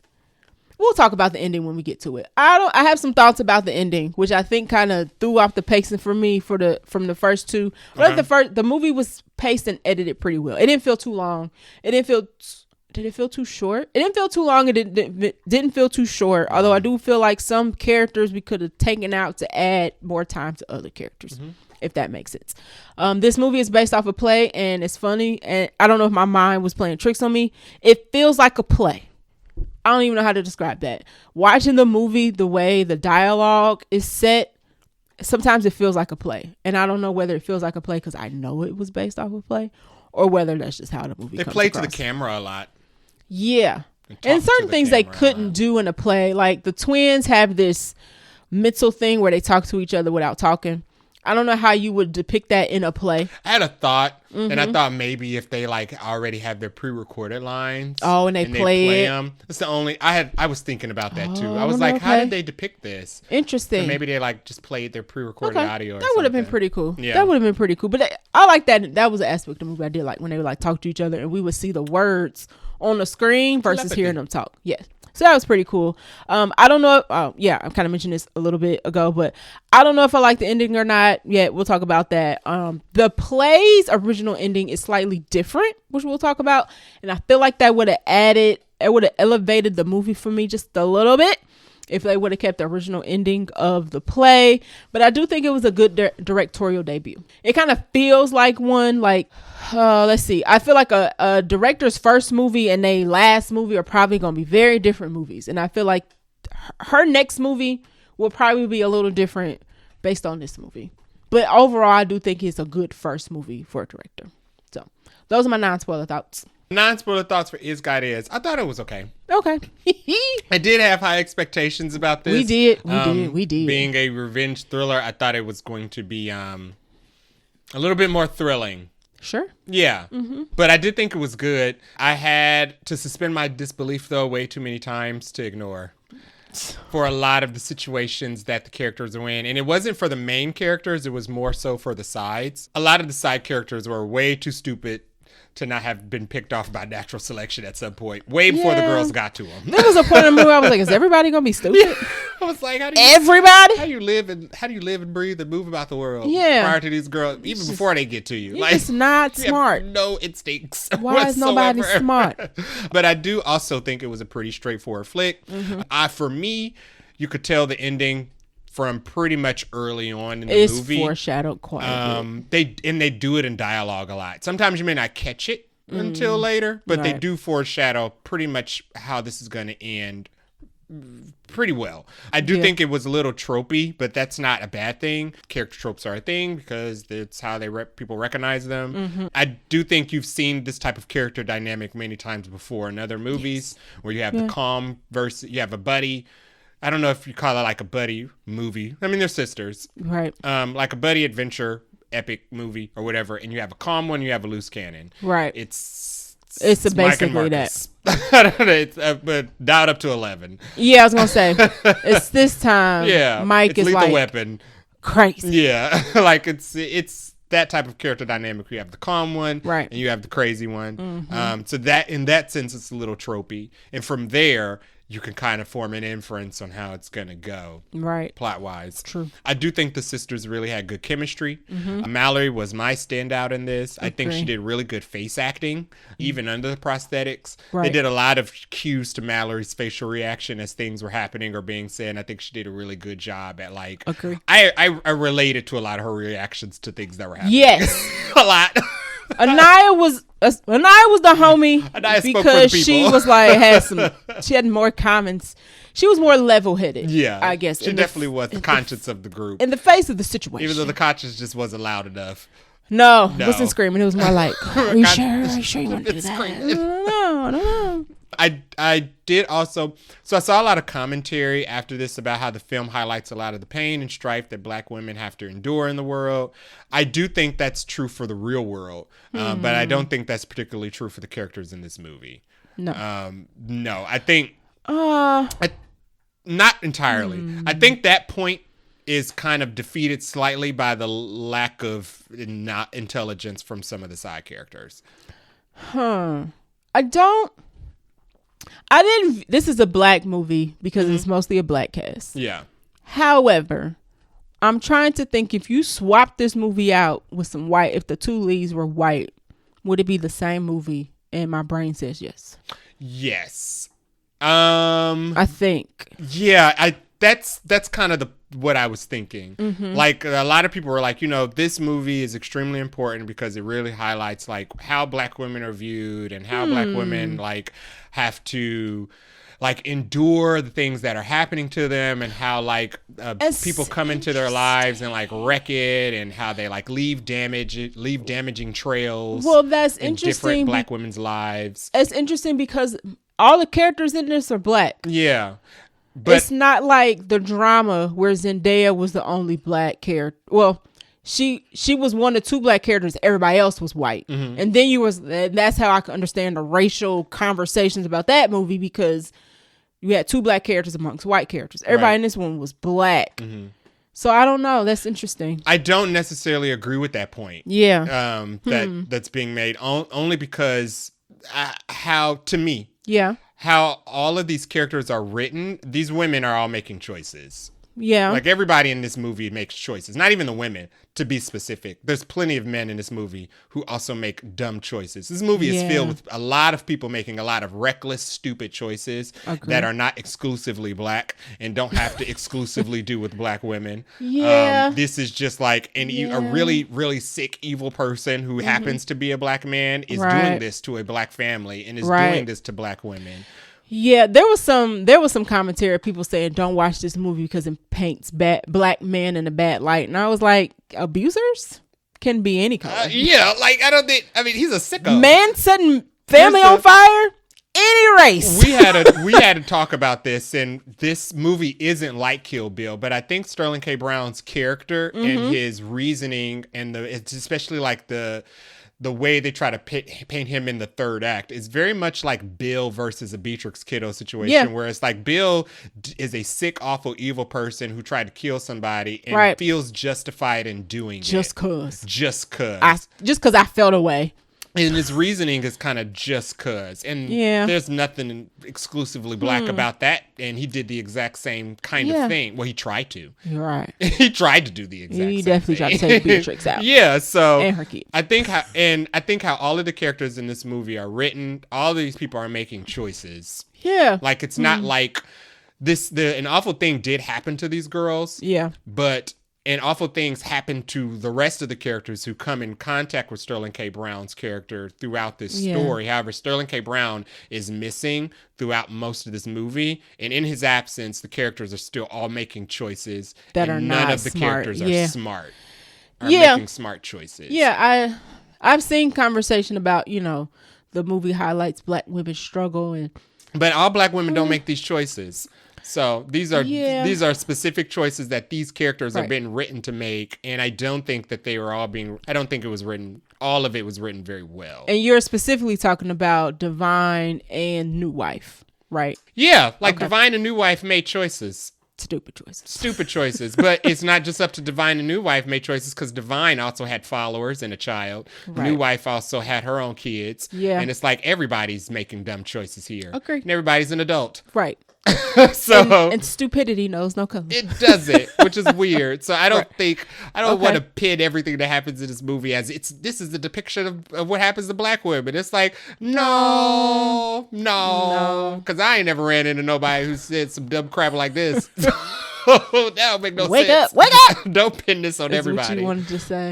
I think it's also highlighted by the fact that Anai has a line in this where she says, some of us got to make do, when she's talking to her sister about her boyfriend. Oh, and she's like, we all ain't pretty. Some of us got to make do. And I'm like, that's interesting, because that's true for Anaya, but that is not true for like Divine and New Wife. Like, they're not making choices where it's like, some of us got to make do. Y'all are just making weird, stupid, dumb choices. Yeah, it was weird. That's why I wish we would have got more with those 2 characters to explain why they was acting the way they were acting. Yes. We get a little more with New Wife. We kind of see it. But there's a scene right after we get introduced to New Wife where she meets up, with the girls. Which we see in the trailer. And it's just the weirdest interaction. It is the worst way that scenario could have went, and it made zero sense. Yeah, and I didn't understand it. I was like, is there something there's some context missing as to why this is going the way that it is. And that gets down to my other non-spoiler thought, where I feel like the rest of them are making their own choices, while Sterling K. Brown is exited from the film plot for most of it. Yeah. But I do think for me personally, I don't think the third act was very good. I think it was pretty bad.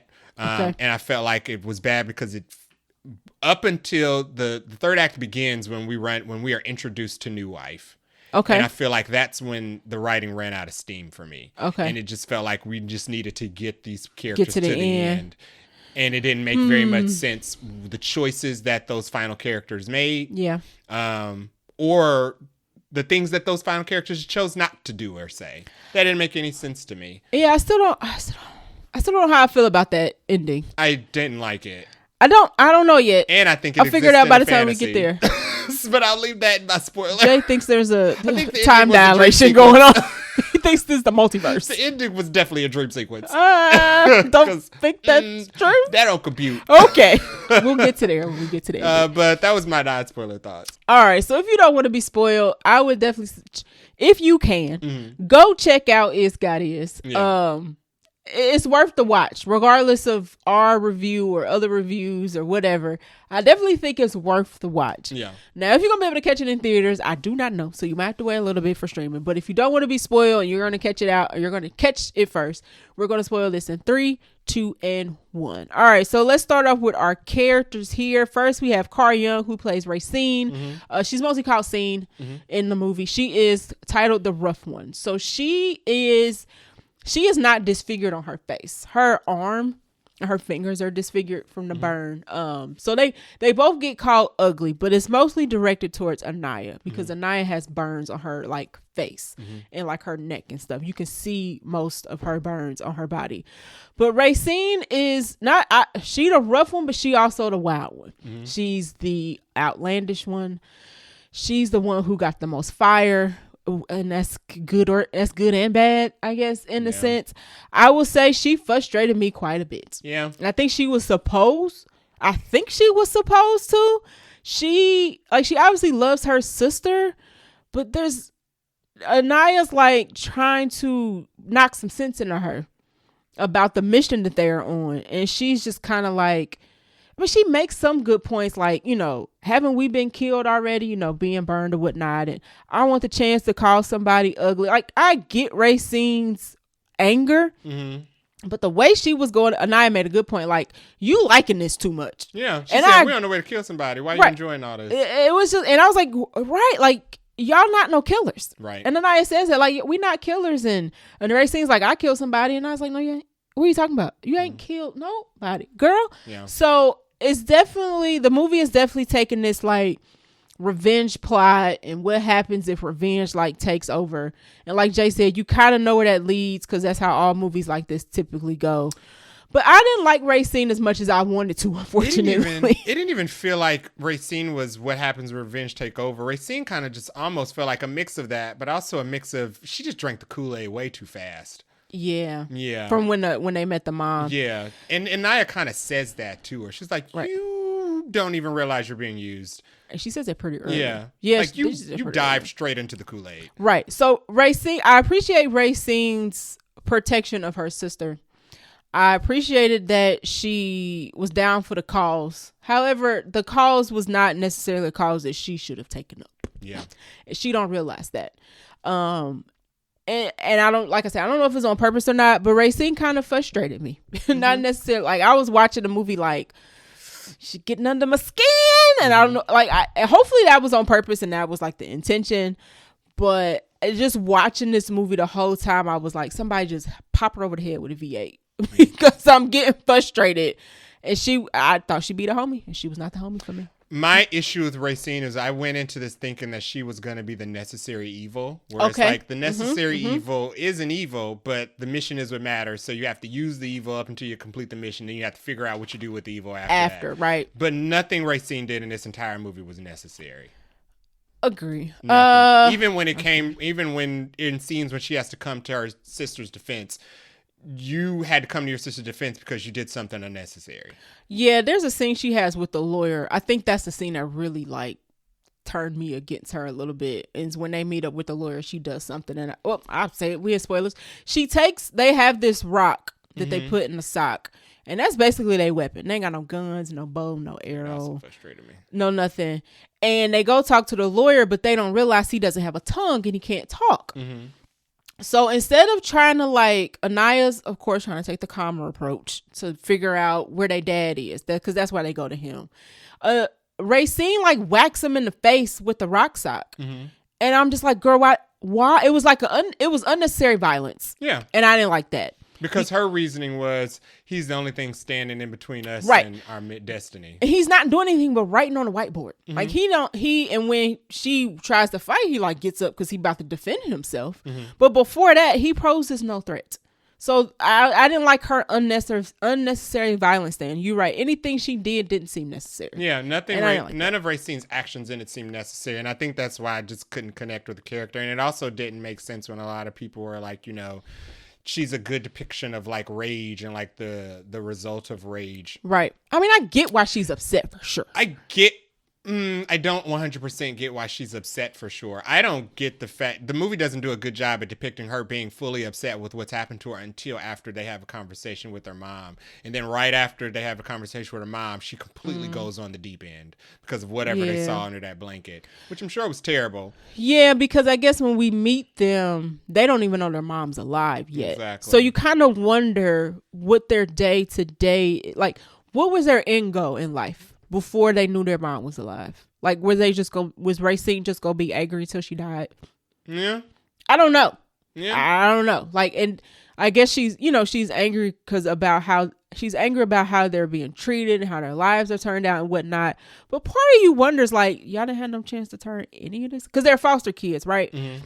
So they obviously had a rough childhood and all of that. They get fired. It's implied they get fired a lot because they got very quickly fired from the cleaning job. Exactly.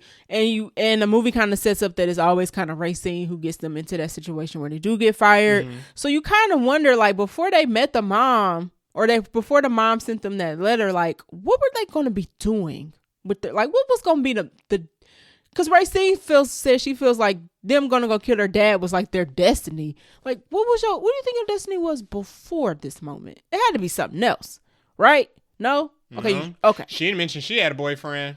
She did not mention this. So she had nobody else but Anaya. Right. Yeah, that's true. So okay. Yeah. It's weird. She was an interesting character for sure. She was interesting. I don't know if I enjoyed it a lot. I didn't. But she definitely added the spice to the movie. I would have enjoyed Racine being exactly who she was, the exact same in this movie. If any of her actions were necessary or beneficial. Okay. A necessary evil has to do something that's necessary to the mission. Right. That at least advances the mission. And everything she did had the potential of setting them back. And she wasn't smart about it. She refused to be smart about it, even when being reason talked into her by her sister. That's true. She refused to even think about it. Yeah, Carl Young does great though. Yeah, she does a really good job at this character. The acting as Racine was good, so no qualms there. But the character herself, a little sticky. Yeah, a little sticky. All right, next up we'll talk about Mallory Johnson, who plays Anaya, aka the quiet one. Mm-hmm. Now I liked Anaya. Like I said, Anaya turned out to be the homie for me. However, Anaya does seem a little. What's the word I want to use? She's a little tender. She is. And it's not about her getting emotional, but there's a scene where Racine gets mad because somebody calls her ugly. Mm-hmm. And Anaya says, like, but I am. And I ain't like that. I was kind of like, I guess I didn't like, and it's true, like she has burns on her face and whatnot. She probably gets treated real bad. I guess I would have liked it to be her to say something like, I don't care what people think about me. Like, I know how I am on the inside or whatever. But for her to just be kind of like, but I am. I was like, oh, that's not what I wanted her to say. They do that a couple times. They did it with that, with the but I am. They did it with her explaining her relationship to her boyfriend, to her sister. And she kind of just like, oh, everybody ain't pretty. Right. I got to do what I got to do to have a man. Yeah. I didn't like that either. I didn't like that either. It's a little man-centered. Yeah. Not it. I didn't like. So that was my issue. Acting wise, I did like Mallory Johnson because the shining points of Anaya was that she asked questions. She was like, "What's the plan?" Yeah. Like, first of all, she was like, "We ain't built for this." And then Racine talks her into it. Mm-hmm. And then Anaya's like, "Okay, since we're going to do it, what's the plan?" Although Anaya's from the jump, like, "I'm not doing it. Yeah. I am literally your sidekick. I will be with you along the way. Once we get there, all on you." But Anaya's like, "What's the plan? What we going to do? How we going to, what if we get caught or what if we don't get, questions that needs answering." Racine's just kind of like, "We'll figure out when we get there." And she's like, "Girl, we not built for this. Yeah. We are not assassins. Yeah. We need something to go off of." And also, like I said earlier, she's like, "You enjoying this too much. You being a little reckless." So I like Anaya for being the one that has some sort of smarts in the situation. Mm-hmm. I didn't love Anaya's portrayal about herself. Right. In this. I wish it could have been a little more positive, I guess. Yeah. But otherwise, acting wise though, Mallory Johnson did very good. Yeah, I liked Anaya, and it wasn't about her character being the weaker or softer one, but she was the only character who wanted to ask questions. Just go on this revenge. By all means, kill him. He needs killing. He needs to be dead. He needs to be dead. Real dead. Expeditiously, swiftly, and with no time wasted. Right. He needs to be dead. Painfully. The same way. Right. But bingo. Ask some questions first. Be smart about it.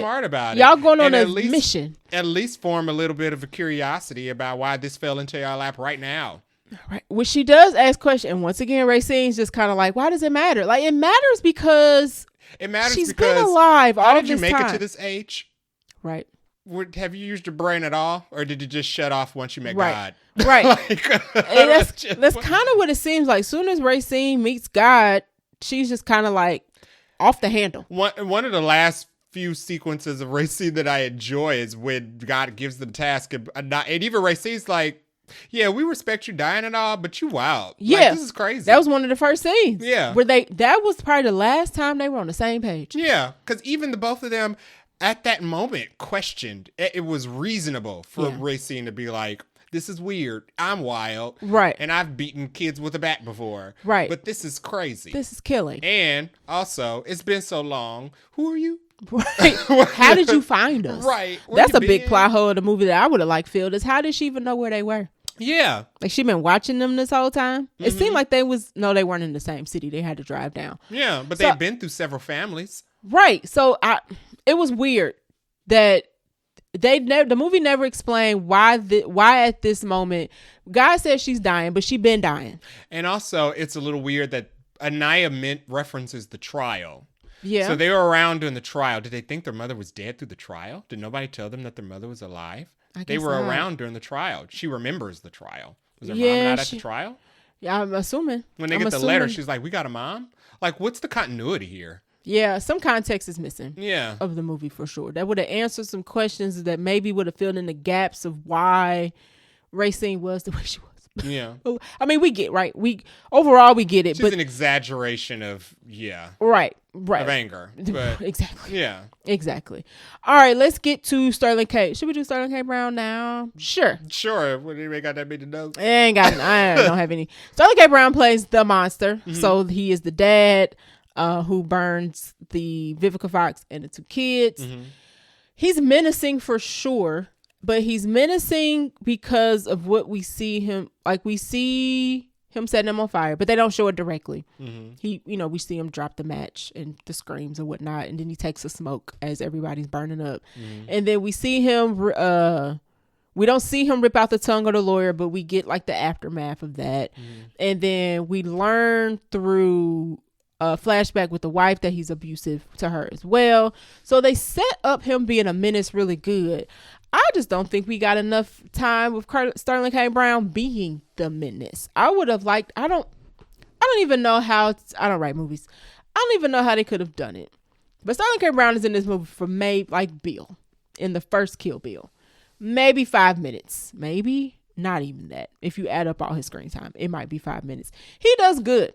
Like Sterling K. Brown is a villain I would like to see more of based on this. I guess we'll see it in Voltron. Yeah.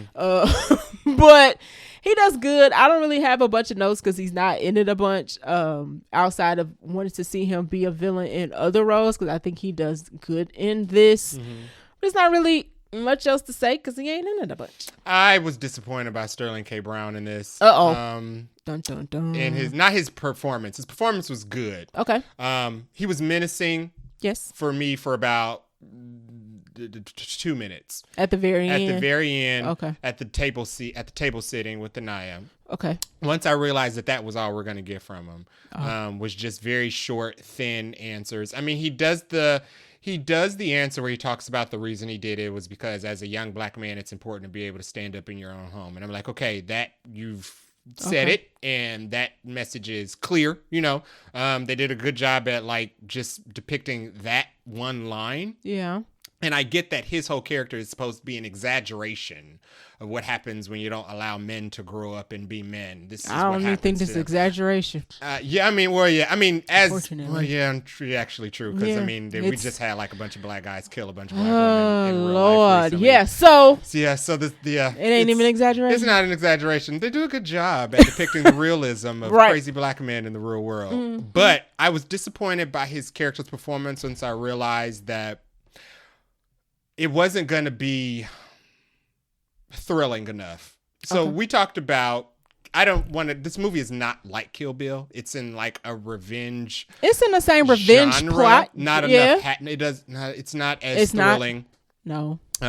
As like a Kill Bill movie. That's fine. I'm thinking more so in the third act when Beatrix finally comes face to face with Bill. Mm-hmm. And I was expecting a moment where in Kill Bill, Bill gives a speech to Beatrix about Superman, and in the whole speech, he's basically telling Beatrix, like, you want to kill me, but basically you're just like me. Superman is Superman, but Clark Kent is the disguise. Right. You are Beatrix. You're running around acting like you want to be a mom. You were running around like Clark. But you're actually a killer, and that's why you're just like me, and that's why you can't kill me, because we're the same. Right. And Sterling K. Brown didn't do anything like that. No. His whole speech and reasoning, although true to reality, he's just crazy. Was boring. I was bored. Yeah. I was bored by his monologue. He didn't even really have a monologue. He wasn't in it. He didn't get. They didn't write him.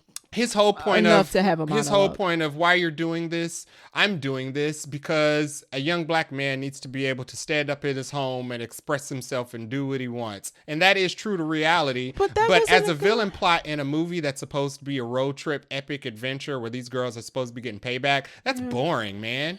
Yeah, he asks, this is getting to the ending, so I won't say it specifically. He asks Anaya some questions. Mm-hmm. And I was like, is this leading somewhere? Yeah, he's going to get into it. And he don't get like into he's it. Nuts, but he's going to get He's about to explain his crazy. He's at least going to do some mental gymnastics to show us like, oh, I'm nuts, but I had a thought. I had a reason. I'm a complex crazy to where you can kind of be on my side. It wasn't that. It wasn't even like a complex crazy. Just like, oh, you're just a nutbag. There's no twist to this movie. There's none. He doesn't even...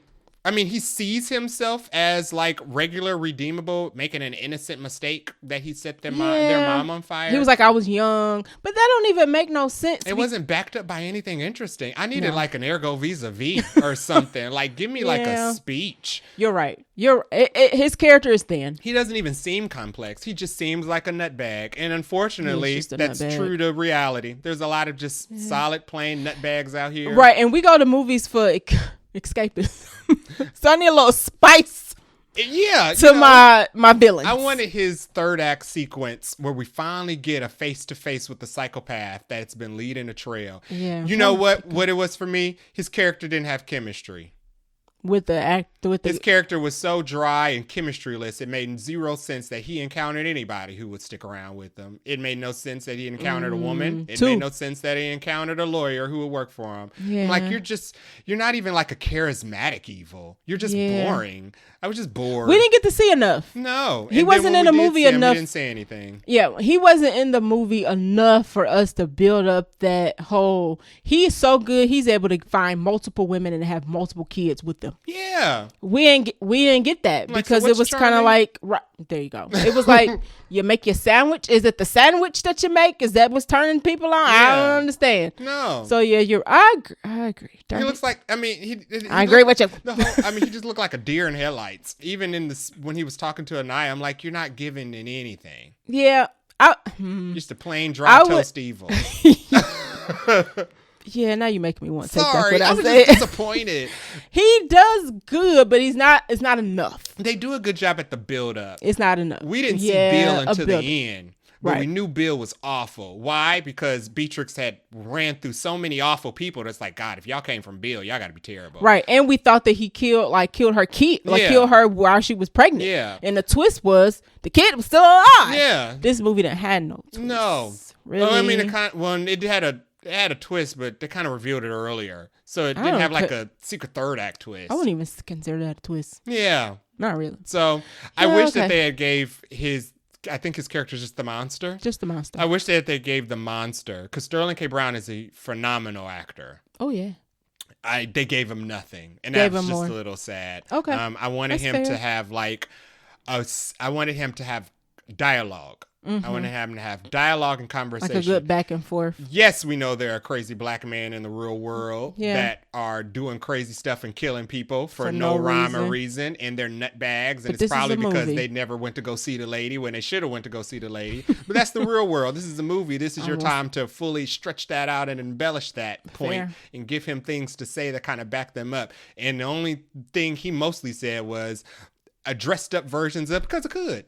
And it's just like, oh, well. And it didn't make it wasn't enough. Like the justification it's not justified. But in your mind, you thought it was. But in the real world, it's also not justified. Sell me on it. Like, I'm disappointed by reading these stories in the news, and I'm disappointed by seeing this in a movie. Fair enough. Because it still makes I'm still mad. Senseless. It's still senseless violence. Yeah, this was your moment to like even show us what you think they do this for. Right. Make it up. It's crazy to say jazz it up, but that's what I'm thinking. And they didn't. I want you to jazz up this murderer. They didn't. Terrible person. And I was a little disappointed by that. Jazz up the monster. But as an actor, I do think he was menacing they did a good job at his build up. Sure, I agree with you. But the payoff was a little bit of a womp. Okay. Yeah, that's fair. I mean, you definitely justified it. Funny. All right, next up we have Vivica A. Fox, who plays Ruby the God. So she is referenced as God in all of the movie. I don't think I didn't realize her name was Ruby until now. I thought that they were going to do something in this movie, and they also didn't do that, and I was disappointed by the whole God Ruby thing. I thought the reason they were going to be like, oh, she's God, because in the eyes of child, God is my mother is God. Yeah, that's what Racine says. No, she didn't. She just said she made us. That's what she meant. Is that what she meant? Yeah, she said what's funny is Racine says because Anaya's like God. Yeah, and Racine's like, she made us, didn't she? And then Anaya comes back and says, you're going to get struck down for that. And I was like, oh, interesting foreshadowing. Yeah, everything else is on the nose. They should have did that. Yeah. So, yes, that she is referenced as God because she made the twins. Yeah. So, but Vivica Fox, good. She did good. I have no notes, really. She was, as far as depictions of her character and what I expected, pretty much met. She gets like a scene. She's not in it a lot either, but I do like the scene where she like explains what happened and her narration and whatnot. I like that. I like when she had the scene where she met the twins, because you can kind of tell she's doing this just for her own like benefit. Yeah. Like she wants the man to die because she's about to die. And the only way she feel like she gonna get it done is to send her kids that she don't know to do it. And it's kind of like, that's kind of cruel. Why would one of them she doesn't particularly care for. And she don't really seem to give much care for Anaya. She even spells her name wrong. There's like a sign on the door. She didn't even write her. That her nurses put in Anaya's name is spelled wrong, and Anaya recognizes it. She only wrote Racine. The letter she writes is only to Racine because she said Anaya was, she knew Anaya was emotional. It's kind of like, this after like 10 years because you ain't seen your kids in like a decade. But also it kind of means that you knew your other daughter's a monster, and that's why you wrote her specifically. She knew her specifically. So that's why it kind of feels like God just set them up to do something unspeakable unfairly, because like you don't know these girls and you about to change the course of their lives and you don't even know them. And in the Bible, I guess you can make that argument that God does ask for a bunch of unspeakable acts from people. But like what? When he asked for the sacrifice of the son. But he didn't sacrifice him. But he didn't, but he asked for it. That's the thing. But that was the point. He didn't know they was gonna do it. I mean, I guess he did know. He didn't know. Yeah. I mean, but he's God. He knows everything. That's but the difference. he asked. The difference was, he's like, I ain't gonna have him do it, right. but I'm gonna ask for it. Yeah. But she was actually asking, and she wanted him to do it. So calling her God was not the correct term. No. We shouldn't have been calling her that. No. Because I don't feel like God would ask you to do something that's going to literally wreck your life after. No, he wouldn't. Like killing somebody you don't know. Yeah. I don't. I mean, I get revenge, but you know what they say. Revenge is the root of all evil or something like that. I know that's not the quote. No. But Vivica Fox did good. No really complaints or any notes about her playing God. Although I do think her character, it was unfair for her to ask her daughters to do that. Oh yeah, absolutely. And like Anaya, I mean, the movie does a good job with giving Anaya the dialogue where she's kind of like, this is weird. She came up out of nowhere. Where's she been? And we don't get answers to that. No. We don't get any answers as to why now, you know, what is the purpose of you wanting to do this right then? Because Scene don't need them or want them. No. All Scene wanted was permission to kill. Exactly. So that was interesting. Interesting writing around, or not feeling, interesting choice to not fill in a gap for us as to why now to have them do this. I think it would have made a lot more sense if, I mean, Vivica Fox's character could have been in this movie, but I think it would have made a lot more sense if the girls went on this journey on their own. They didn't need to be tasked by Vivica Fox to go after this man who ruined their lives. That should have been part of their own independent agency. Okay. But because they didn't start out with any agency, they had to wait for Vivica Fox to go send them to do it. Right, because they was just living day to day doing. They had enough justification to be like, let's go get this man. We're old enough. True. That's true. Yeah. All right, and then last but not least, I'll mention all these three people together. Janelle Monáe plays New Wife, Erica Alexander plays Divina Hiller, and McKelty Williamson plays Chuck Hall, the lawyer. So these are the different people that the monster has encountered after he has burned his family. So Chuck Hall is the lawyer whose tongue he rips out because he's afraid that the lawyer is going to tell. I don't know. Actually, I don't know, because the lawyer gets him off. The lawyer said for fear I would tell. I don't know who. Yeah, for tear tag, he took my tongue. Yeah. He's been found now guilty, so I don't know what the lawyer was going. He can't be retried, so I'm not sure what the tongue ripping was supposed to signify. But what's more odd about the lawyer's character is that he is getting himself beat up so that he can prepare himself for if the monster comes back. What's more odd about the lawyer is, why didn't you call the authorities? You're a lawyer, which means you would have a pretty good relationship with the authorities, especially when you're getting criminals off from attempted murder. So, but you already got him off. What are we doing? And by getting him off, you didn't do anything illegal. So you could say, hey, this psychopath who was my client, who I have a copy of his passport and social security number because he's my client, even if he changes his identity, ripped my tongue out. Go get this man. Yeah. But no, instead, you don't do anything. Don't do anything. Don't tell anyone. Hold up in your house and convince yourself that he's going to come back and finish the job. You know he wouldn't come back and finish the job. You called the police. Told him you ripped your tongue out. Weird. That's weird. I didn't understand. Instead of paying this working woman to beat you up in your apartment. Yeah, office. I thought it was a prostitute. I was like, oh, she might have been. Is this how we do this? Weird. I didn't love his character. It's not anything to do with McKelty. He's great at it. His character didn't make any sense. None. So could have been a skip for me. Even if he was just there to warn them, it made no sense why he wasn't pursuing the man. Yeah, it was weird. And I once again, I already mentioned, I don't like how Racine treated him. It didn't make no sense. It seemed unnecessary. It did. You're beating a broken man. Well, she did that a lot. Yeah. She only beat broken people in these movies. So. Yeah, kind of. Yeah, I mean, kind of. She's a daddy's daughter. Yeah. I mean, the lawyer says it like you have his eyes, and that's kind of like, here we go. Yeah. We know where this is going. And that also I think defeats the purpose of what the argument of like, this is what happens to black women. They just turn into rage. God recognized even pre-burning that Racine was her daddy's daughter. Yeah. Yeah. That's why she only wrote Racine. That's why Racine didn't end up burned up in a fire, because Anaya was the one who was trying to help her mother, quote unquote. Yeah. So Racine was always an issue. Yeah, she was a Yeah. firecracker. She was always a a firecracker. Next up, we'll talk about Divine the Healer. She's in this briefly. So she is the person who the monster goes to or hooks up with after. No, this is during the trial. So during the trial, he's with a new woman that is Divine the Healer. She's basically like she's a pastor who's borderline a cult leader. Who is really into like the devil's trying to possess you and get you or this, that, and the third. Erica Alexander does a great job in this role, but she's not in it very much. My whole hang up with this character that didn't seem to make, hold on. It's like all clogged up here for some reason. Right. Divine the Healer wasn't smart though. So for whatever reason, she was waiting for the monster to come back. She has a son with the monster, Ezekiel. And when the girls show up, the girls end up stealing his wallet that she has saved and some altar, essentially, of his stuff.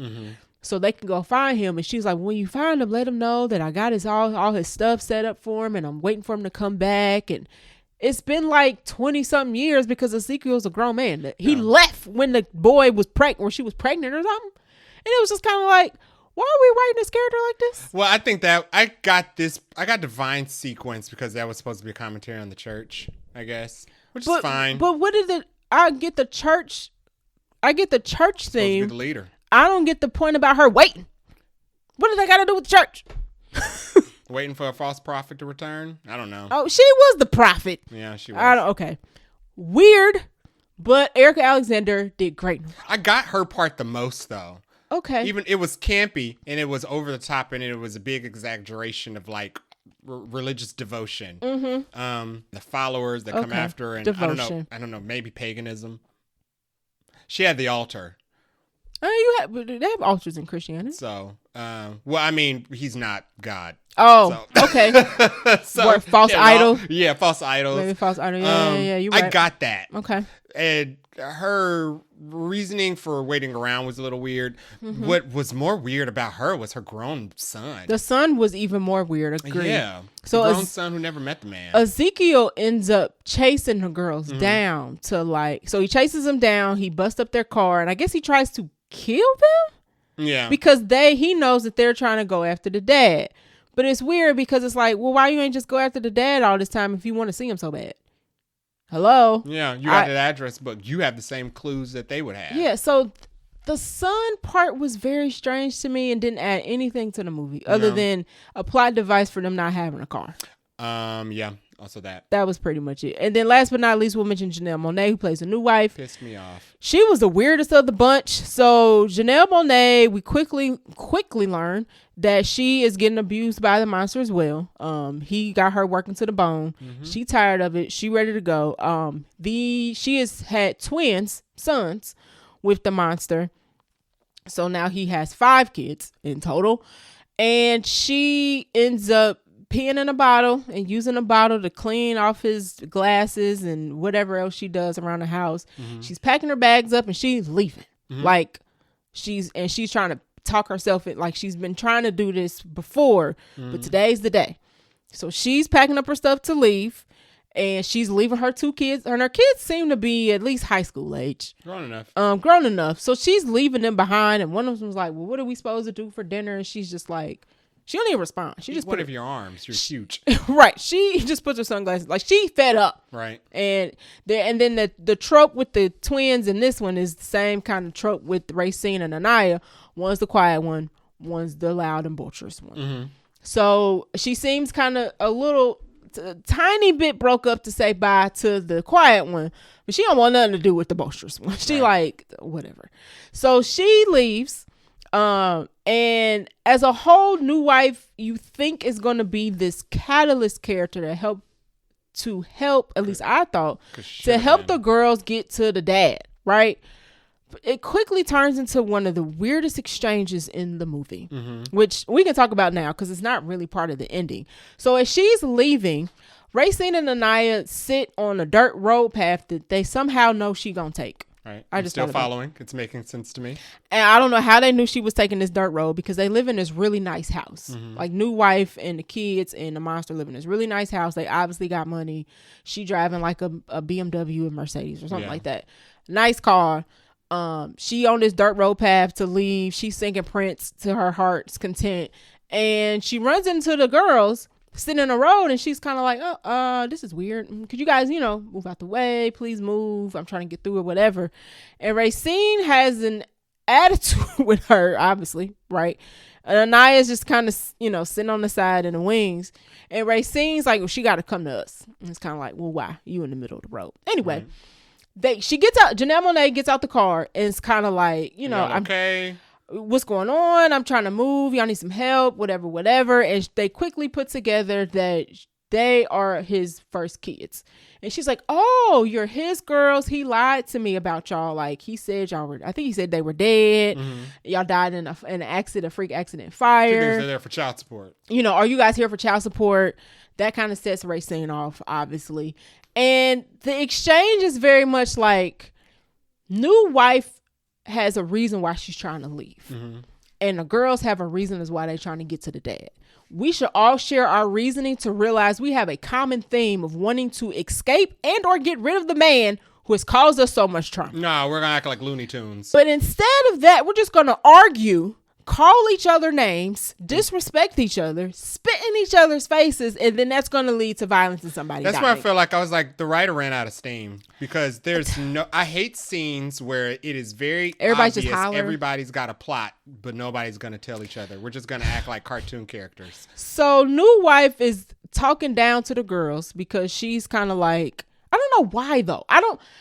She knows the girls the lie has been told to her. Mm-hmm. She knows that the girls are burned up because you can look at them. Mm-hmm. She knows that the girls are angry about the dad. She knows the girls are trying to find a dad. Mm-hmm. Instead of saying he's over there or he comes back at 10. I recognize these symptoms. Right. I'm being beaten. She doesn't say anything. Instead, she calls their mom ghetto and spits her in Racine's face. Or instead of just saying he's that way, I'm on my way to the airport because I'm scared. Yeah, I'm being beaten. Yeah, she almost kind of says it.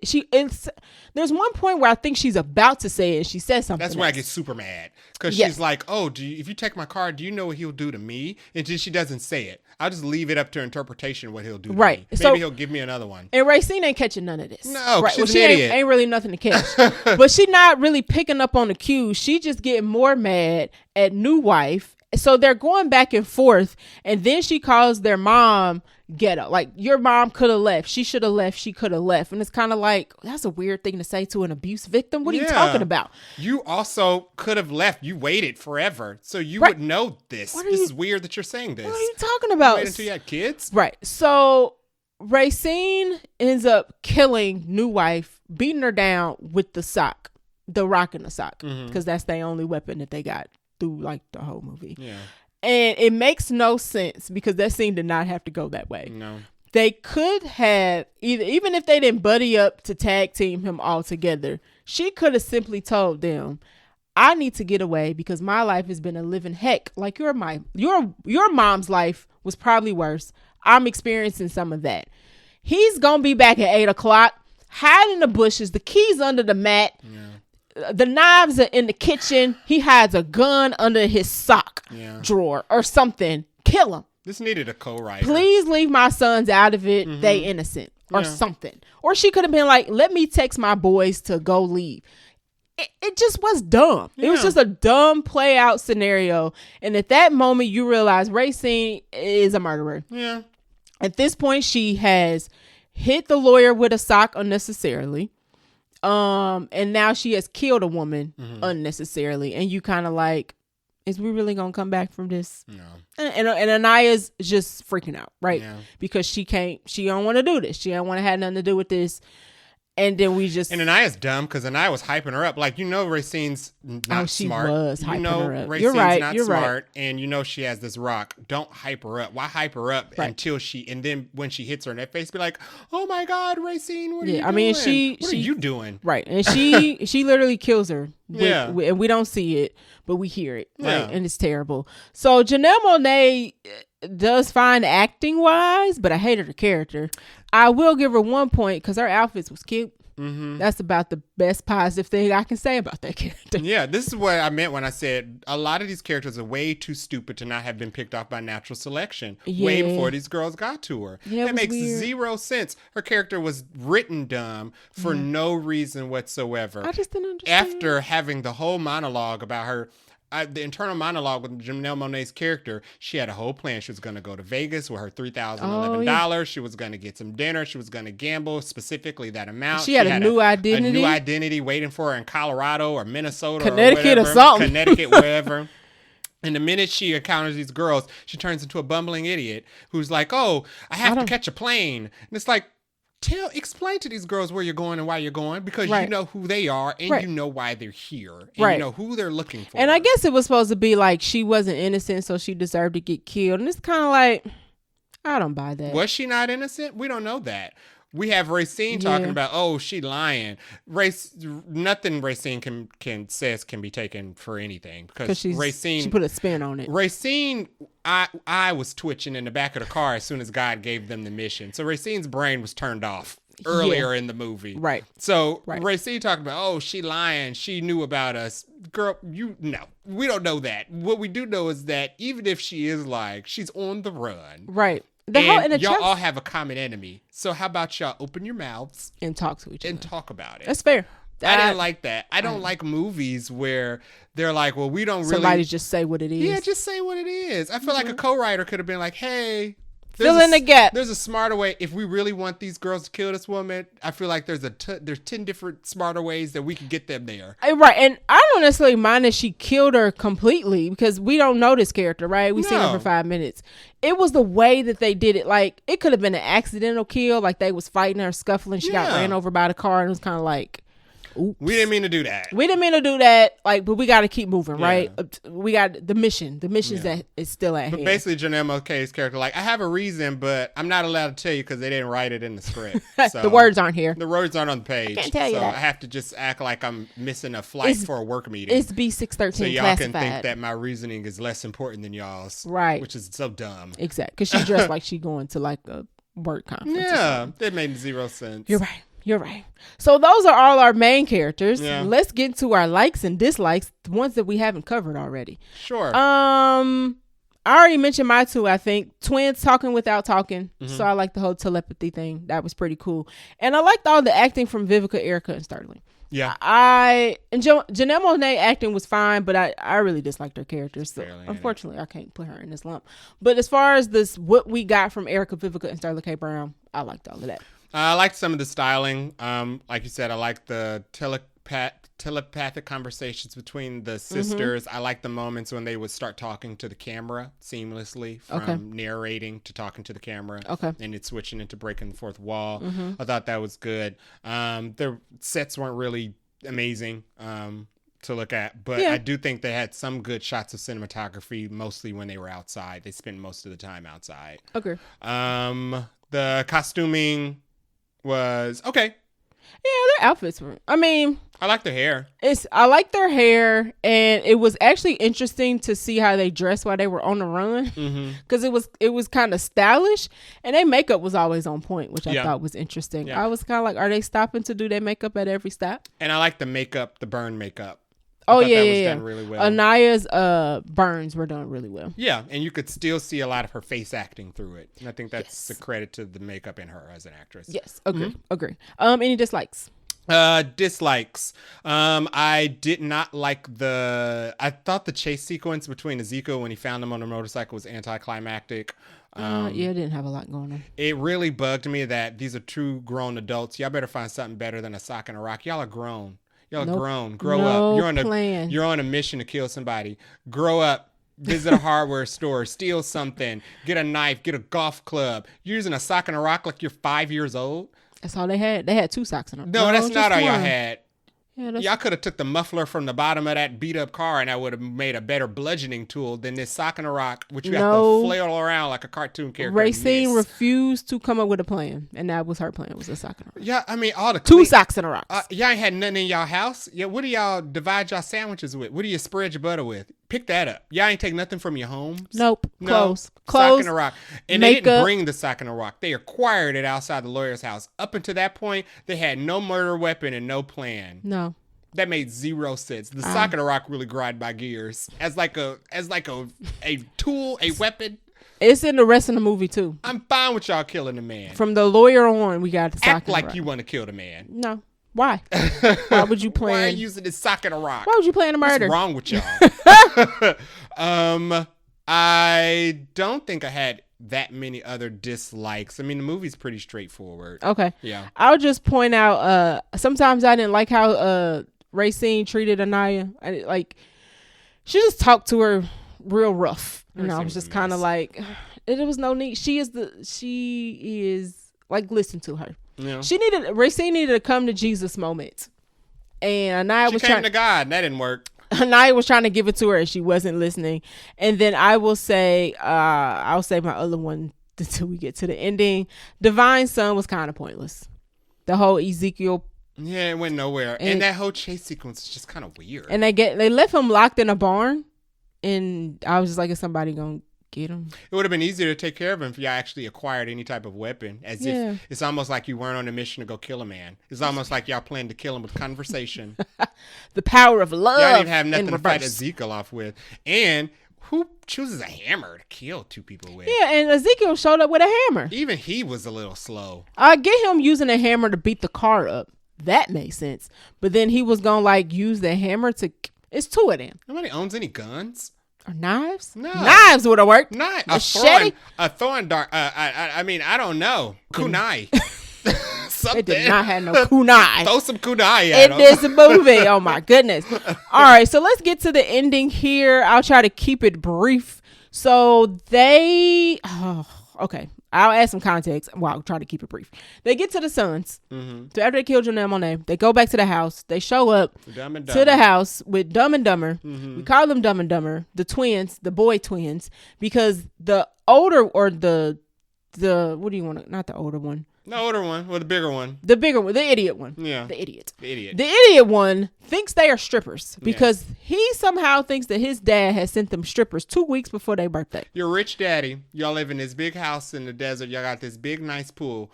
Janelle Monáe's your mom. Your rich daddy, rich father got you strippers 14 days for your birthday, and all he could afford was burned ones. I mean, burned girls should allow to be he strippers. could, but as vain as the two of them are, you think the two of them would believe their dad would do that? Well, the movie wants us to think that.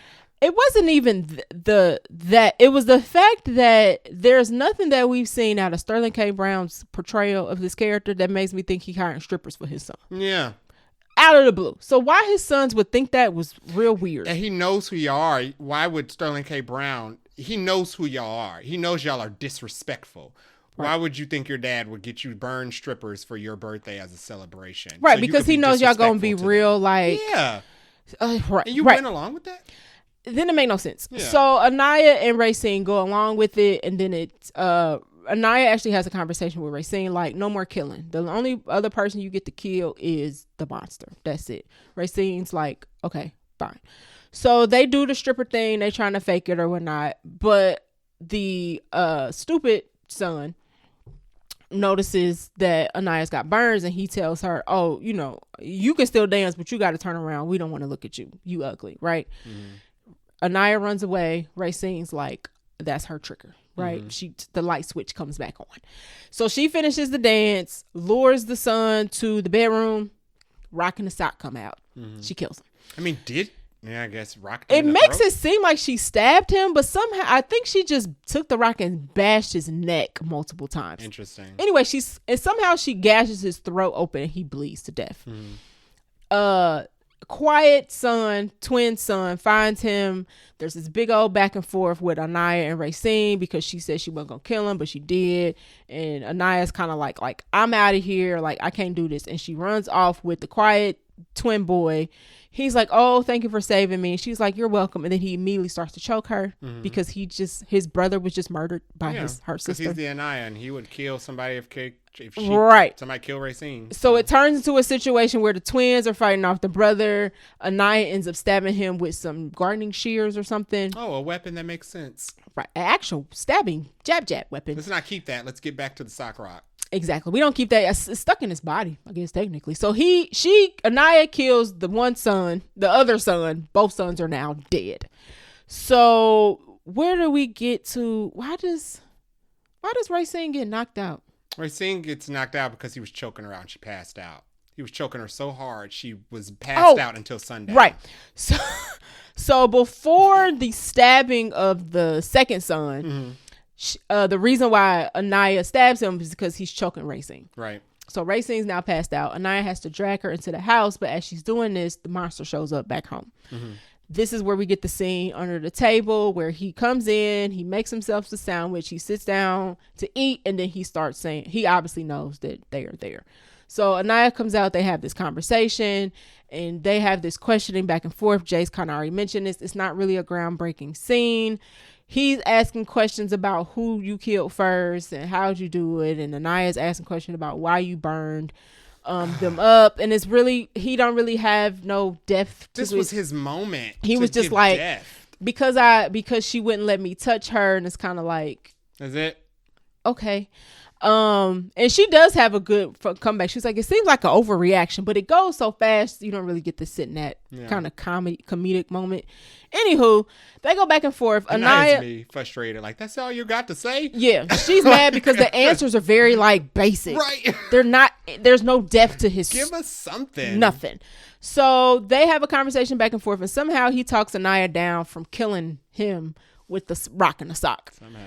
Somehow and then what we didn't mention is that we found out that Anaya is pregnant, which was kind of alluded to way back in the beginning of the movie when Vivica Fox says that she's not alone, aka Vivica Fox. God knew that she was pregnant.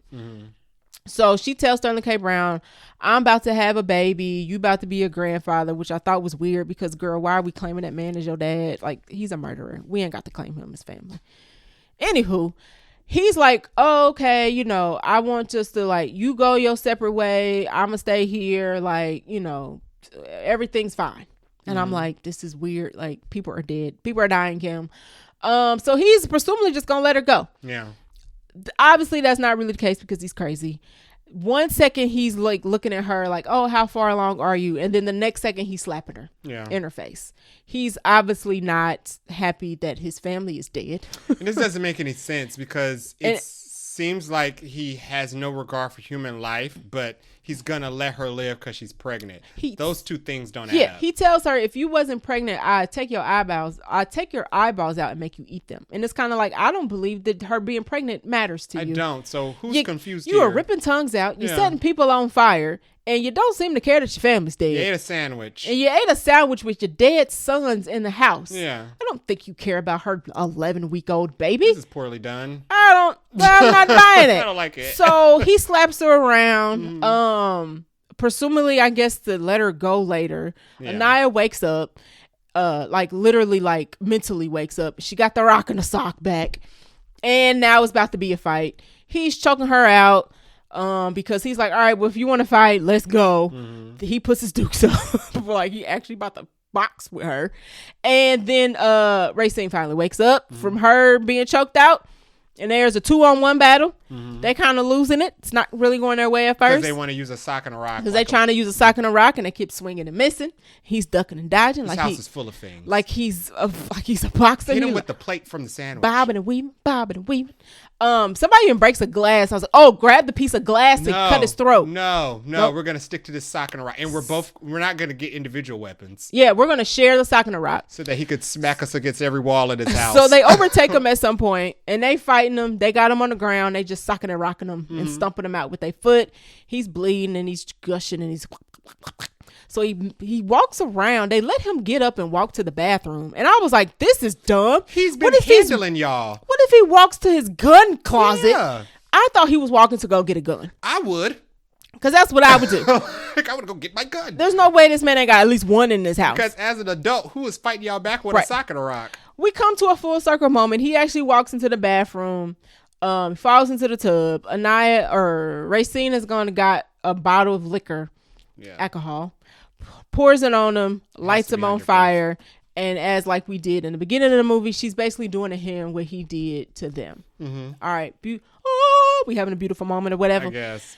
And then, like a zombie out of the night. Like a moth to a flame. He reaches up, grabs Racine, pulls her into the bathtub with him while he's on fire. Anaya runs out. The whole house catches flames. And Racine dies with the monster. She had to be like dry. Because she burned up quickly. And here's the part where I'm like, I don't know if I like it or not. I'm not necessarily bothered that Racine didn't make it. No, she couldn't be continued to live. Because she has killed two kind of innocent people at this point. And I got the sense that this murder empowered her. So yeah. She couldn't be allowed to live. Like she killed Janelle Monáe. And she killed the son, which they're not good people. I get it. He calls your sister ugly. I get it. But that's not a reason to murder somebody. The way you did. Like, you can torture somebody, but you ain't got to murder somebody. Yeah. Anywho, I don't believe that Racine could have not survived being pulled into that bathtub with her dad on fire. Because we just learned in the beginning of the movie that God and the twins survived being held and on fire, and they lived. And he survived long enough to pop up and get her. Yes. So Vivica Fox, I mean, she ain't in a good condition, but she lived. And the two girls lived. There's no way I'm going to believe that Racine couldn't have unpulled herself away from her dad pulling her. Like, she just could have beat him off and kept going. It would have made more sense if Racine turned into the Phoenix than it did that Racine died in that fire. It's almost like... the movie tried to make it seem like a bomb went off and she blew up instantly with her dad. No, she could have just she could have, shook him off and kept running. Anywho, Anaya don't stick around to help her. I saw somebody say that they took it as Anaya chose not to save her. Because she said earlier that she was going to walk away if Racine kept killing. At that point in the movie, Racine didn't need Anaya's help. It didn't look like she needed Anaya. It looked like Racine could have just hopped out of the shower. Yeah, she looked like she just could have did a swift elbow to the gut or to the face. Stop, drop, and roll. Like he's on fire. Just good. That's why I was kind of like, I don't believe this ending. It's not that the fact that she died. I just didn't believe the ending. So and obviously Anaya didn't help because she immediately runs out. And they are standing there while the bathtub's on fire. So it's not like it was an immediate leave, put him on fire and leave. They're looking at him on fire. Yeah, he's cooking. That's why she got grabbed, because they didn't immediately leave.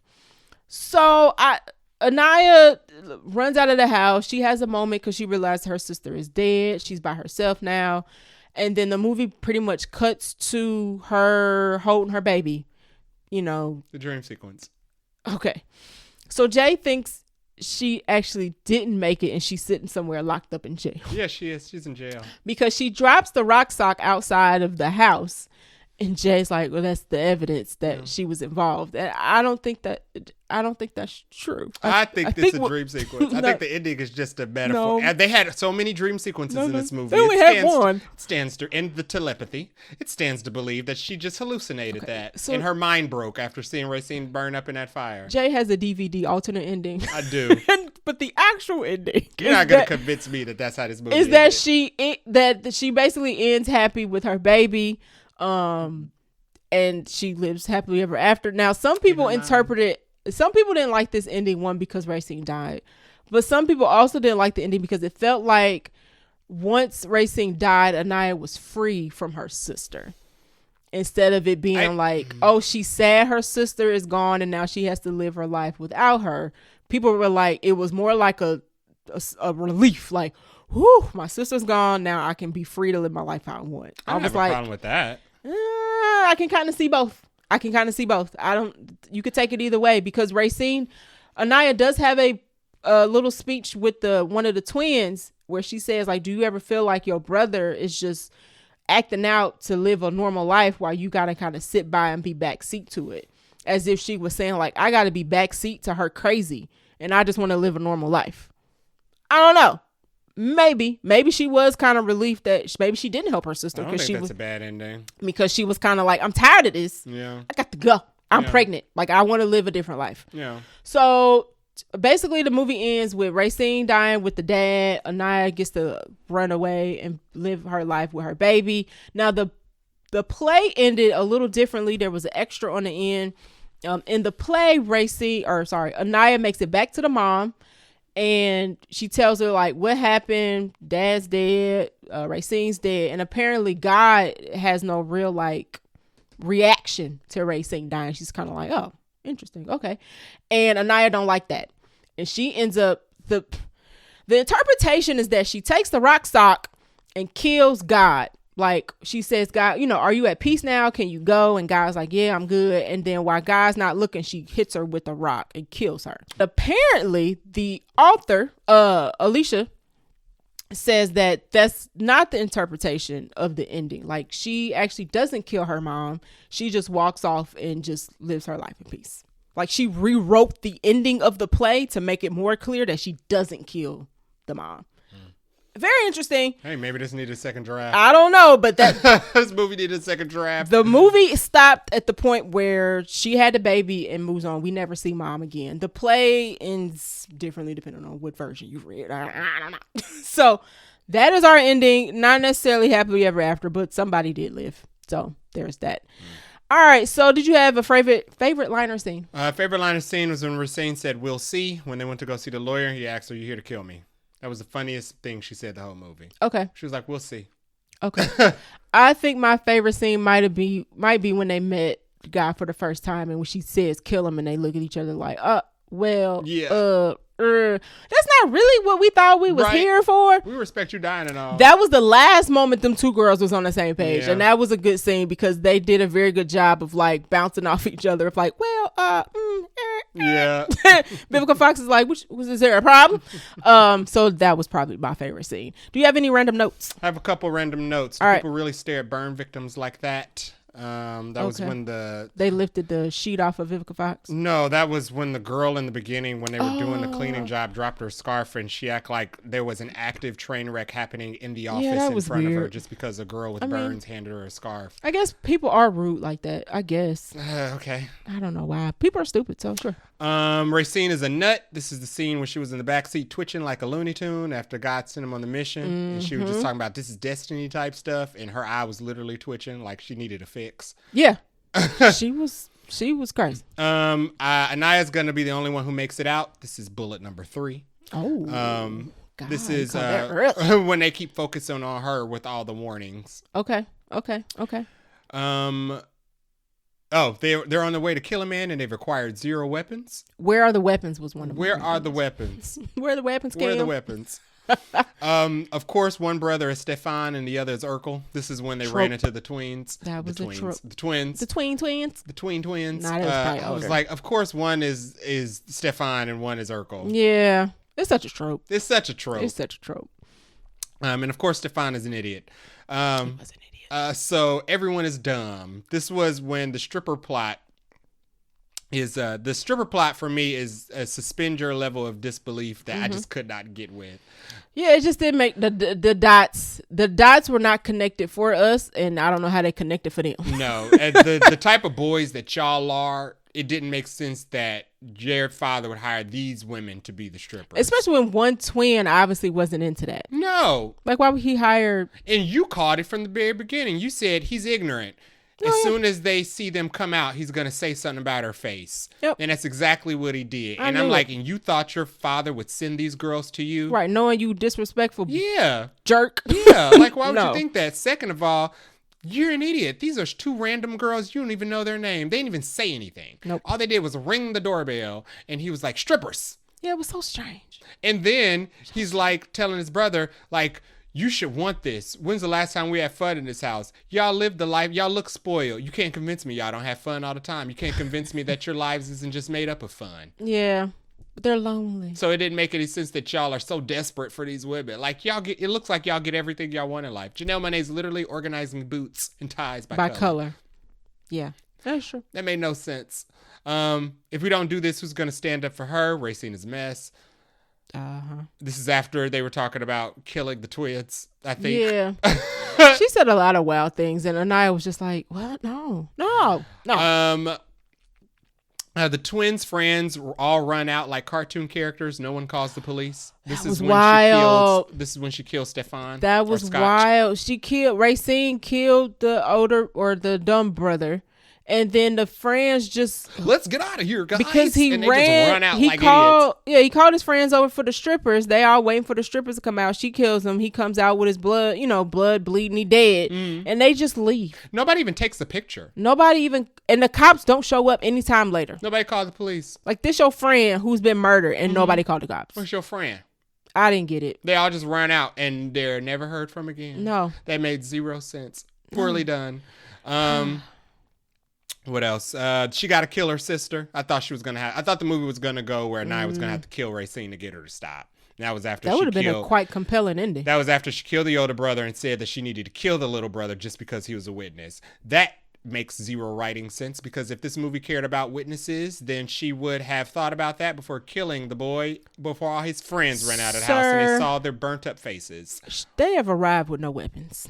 You think she's thinking that far ahead? But why does this movie act like witnesses matter? They don't. In this sense. Oh, but just didn't 2 seconds ago. Exactly. Fair. What's going on here? Fair. The witnesses. Does it all matter the if y'all are witnesses seen just or left. not? Exactly. And it doesn't seem like they care. 8 witnesses just left, but you weren't trying to kill this one. You don't have to kill him because witnesses in this movie don't matter. The movie has set the precedent that witnesses don't matter. You're right. I didn't think it made sense that they let him. Oh, I thought him and Racine talk alike, the monster. They're very simple. Their answers to all of Naya's questions, even to Racine earlier, just because we can. Racine just didn't want to know anything, didn't want to ask any questions, and her reasoning for why she wanted to do everything was just because pretty much she could. Right. I didn't understand why Racine was still asleep under the table. It's nightfall. He choked you out in the daytime. It was maybe sunset. Yeah, let him run around the house. That's smart. That was after they beat him with a rock and they let him run to the bathroom. Oh, I was so mad when they let him get up. That was dumb. Why are y'all letting him get up? I was like, y'all, he going to the gun. Even with this one sock that y'all are sharing, he's handling y'all. Yeah, he was taking him out. It took y'all a while to get him on the ground. Yeah. So why would you let him get up? When he got up, I was like, if he grabs a gun and shoots somebody, I'm going to be so mad. They deserve it. They deserve it because you let him get up and run. Because my thinking is he just ended up in the bathroom. The bathroom is not where he was going. Yeah. Like, this is it. Y'all are final girls now. You have to put on your final girl hats and act like you want to live. Come on, Sydney. Come on. The ending is a fantasy. I would explain this. So it's not a fantasy. I think the ending is a fantasy. It's not. It's gotta be, because otherwise this ending makes zero sense. The play had an extra ending to prove that it's not a fantasy. Less than zero sense. When she went to her mama, she left DNA on the DNA lace sock that she left outside the house. Why leave the sock? Why leave it? It has your handprints, her handprints, your blood, and her blood on it, and his blood, and your dead, burn up sister is in the house too. All things lead to you. You are the most disfigured and the most easy to describe and the most recognizable. All 6 of the friends who walked out the house all saw your face because they all made fun of you specifically. Yeah. They all know that you were ahead in this murder of their friend. They don't know her. Oh, yeah. That they're going to be questioned about because the phone records show that he texted y'all to come over before their death. So if the police don't think y'all got together and killed him, y'all gonna have to speak up and say the girl came over and killed him. They not gonna know what girl. It don't make the girl who has burns on her face. But that could be anybody. With the blonde micro braids. She could dye her hair red. It's not working. It's not working. I mean, I get it, but the movie didn't leave room for none of that. Did Anaya not say Racine because she was tired of pulling people out of fires? Yeah, because I didn't mention at the very beginning of the movie, the reason why Anaya so more burnt up is because she tried to get her mom. She was closer to her mom and trying to get her out of the tub when she was on fire. My last random note was that Bill and Kill Bill had the same reasoning for killing Beatrix that Sterling had for setting her mother on fire. Bill was basically like, you wanted to have a life without me and I didn't want you to do that, so I wanted to kill you. Yeah. And that was basically the monster's reasoning for killing Vivica Fox. She didn't want to be with him anymore, so he decided that she didn't decide to live. The thing that made Bill more interesting is that they gave Bill more things to say. Yeah, he was more compelling. And sure. Because Vivica Fox was part of that movie, she should have had notes for that third act. Hey, she just right. She just direct. I mean, she just act her lines. She can't. You know, you only get so much say so. She a veteran. She should add something.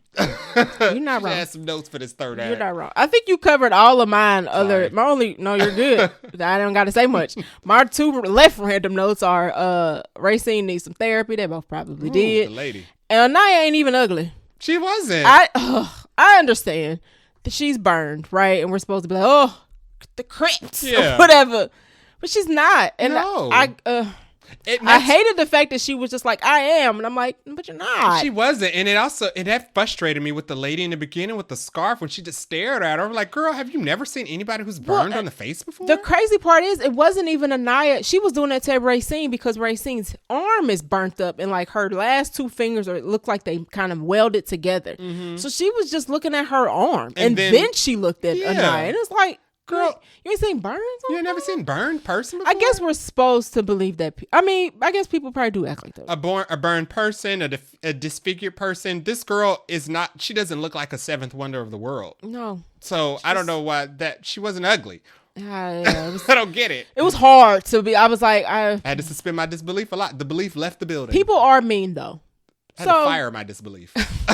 People are extremely mean, and I get it. But I guess my part of her not being ugly was more geared towards the fact that she kept saying she was ugly. Mm-hmm. And I'm just like, no, you're not. No. And I wish the writing would have more empowered her instead of depowered her. Yeah. Essentially. But this is a directorial debut. So. That's what I said. It's her first movie. So, things could be tweaked or worked on. Yeah. There's red ink in here. Speaking of ratings and tweaking, out of 5 Nicole Kidmans, what are you giving Is God Is? I know. I'm thinking on it too. I'm upset about this rating. Uh-oh. Go ahead. We have to get this 3.5 Nicole Kidmans. Oh, I was going to say exactly the same. Okay, yeah. Yeah, I was going to say 3.5. I was expecting to be more thrilled on their journey. Yeah. Their road trip was not epic. It wasn't very thrilling. Mm-hmm. The obstacles, they didn't really face any. I wanted like Divine and the lawyer and the wife to be like mini bosses. Yeah. Mini bosses that you encounter on the road to the monster who's the final boss. Yeah. But they all were dumb. All of them were dumb. Yeah. All of them pretty much, they didn't really face too much something that was just kind of like, what? Yeah. What? All of their characters just made slightly less sense than necessary. Yeah. So the road trip aspect wasn't thrilling. I wasn't fulfilled by the revenge payoff because they really only they got revenge on the monster by killing him, but there were no revenge aspects in the other murders. No. No, that was just the result of Racine being a mess. Right. Yeah. You're right. We keep comparing it. Like Kill Bill, where she was going after the people who worked with Bill, and she knew that they were going to lead her to Bill because they still worked for Bill. Right. In this instance, it was they were following the breadcrumbs, but they was leaving chaos in their wake because the people were dumb. Yeah. And then they were doing something dumb. Like, you didn't need to beat up the lawyer, but for some reason the lawyer's having self beat up. That don't make no sense. And then you go to Divine and she's a little kooky and weird, but then the son follows you for no reason and for no, like, he's unnecessary to the entire plot. And then It never comes back because y'all locked them in a barn or whatever. But that, you made a good point. It would have been cool if he was following them the whole time. Yeah, he was like an antagonist that kept popping up. And he was like a foil at the very end. Yeah. That kind of would have been cool. That would have made his purpose, because then you would have had all 5 kids in the same spot. Yeah. Like, ooh, what do you do with that? Nothing, because they locked them in a barn. And he came with a hammer, which was goofy. And then you get new wife who was so frustrated to not explain why she was doing what she was doing, and she ended up getting killed for no reason. Just for the lack of talking. So yes, those parts of the movie is why it wasn't a bad movie. It did not meet my expectation, though. No. The bar was pretty high. A lot of people love it, and I love that people love this movie. I'm glad I watched it, or else I would not have known. Yeah. But it won't be my top 5 of the year. I don't think I'll rewatch it just because I was just so dissatisfied by the third act. No, I don't think I would rewatch it. I don't need to revisit this. And especially since there was nothing, I don't know, there was nothing epic or thrilling that had led up to that third act. No. Because the third act didn't pay off anything. No. And I feel like this is one of those movies where you have to see it to form your own opinion. Yeah, you should. You should. Because I'm curious if I was looking through other people's reviews yesterday because I'm just curious of why people loved it or why people didn't like it. I'm still curious. Okay. Sorry. I'm still curious. Just lost 4 followers on our podcast. Because I always do that after, especially when a movie has like polarizing views. I always look to see what people. Some movies I don't care about, like fun movies, like Mando and Grogu. I don't care, but or like the drama. I do care because I'm just curious of why y'all like that movie so much. But you should see it to form your own opinion. I'll say this.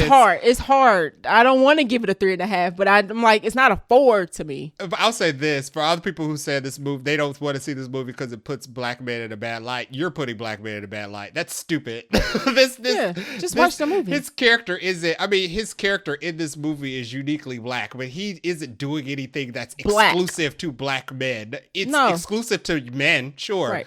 Somebody made a good point. Like, y'all don't want to see this movie about women killing daddies, but y'all just watched Sinners, which was twins, another set of twins, daddy killing twins. Yeah. So yeah, they did kill their daddy. It was off screen, but they did it. Yeah. And apparently he deserved it. Right, we ain't know that. So, we didn't see what that man did. So, second-hand account. This movie does not do a disservice to black. You do a disservice to black men by thinking this movie does a disservice to black men. I feel like it's a hate campaign on this movie, and not just for the plot. Yeah, it's just like, did you see it? No. Did you?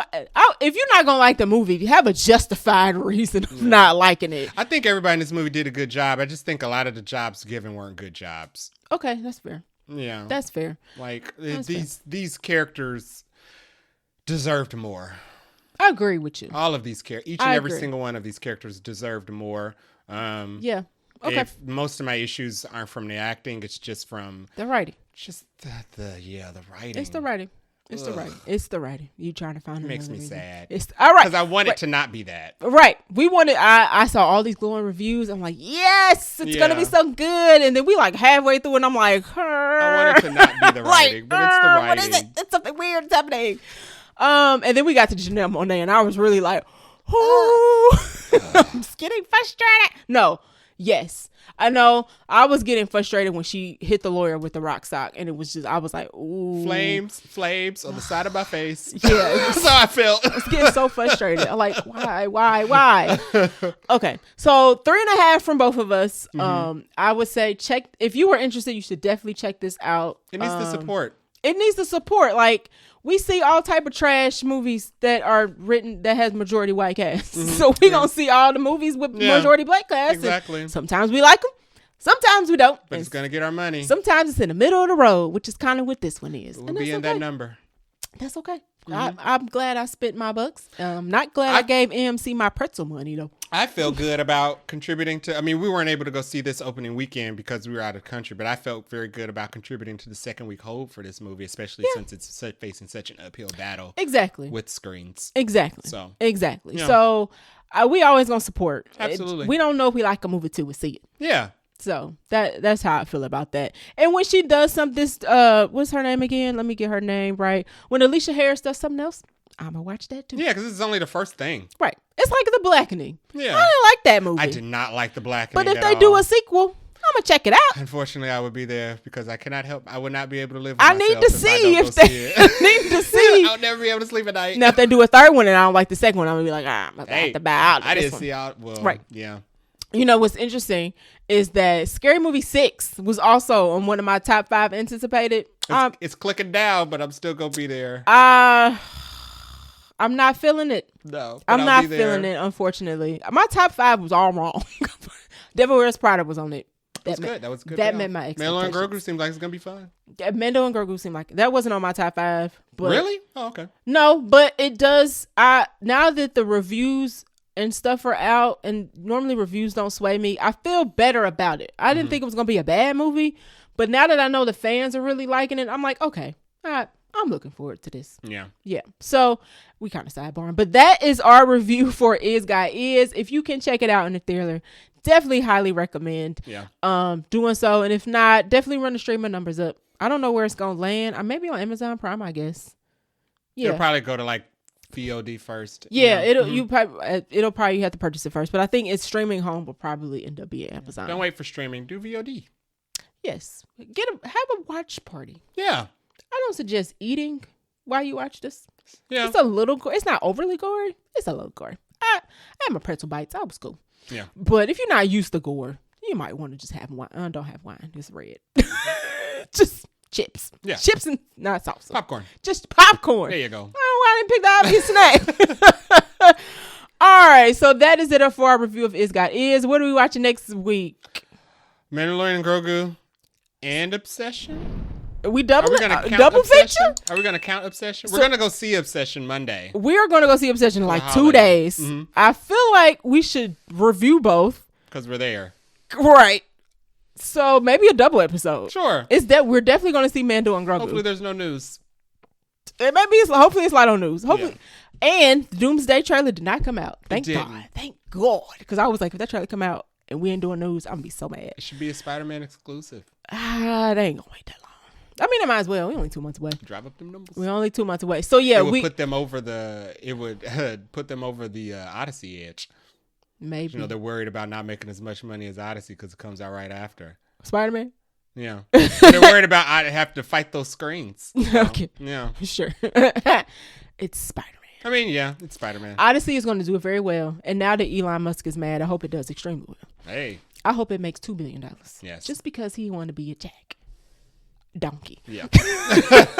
But Spider-Man's gonna be fine. Spider-Man's fine. So we are definitely doing Mando and Grogu, and it might be a double episode with a Obsession. I think Jay's telling me yes. Nice. Yes. Yeah, we'll figure it out. It might be like a condensed. Happy and a spooky. It might be a condensed version, maybe of Obsession, and then a full of Mando and Grogu. But sure. they'll both be in the next episode with news as usual. Nice. So, thanks for listening. If you like a show, please give it a share. You can leave us a review on Apple Podcasts or on the website, BagleyNerdyPodcast.com, or on any podcast app that lets you do ratings within that. You can also leave us a voice message on our website, and we'll play it on the show if it is polite. You can give us a follow on Threads and IG, where we are Vaguely Nerdy Podcast, and we're mostly on Threads anywhere else. We are also on Blue Sky and Twitter, though, at Vaguely Nerdy Pod. You can reach us via email at vaguelynerdypodcast@gmail.com. If you're listening on a podcast app and want a little switch of pace, you can watch our animated show on YouTube, where we are also Vaguely Nerdy Podcast. Until next time. Bye. Bye.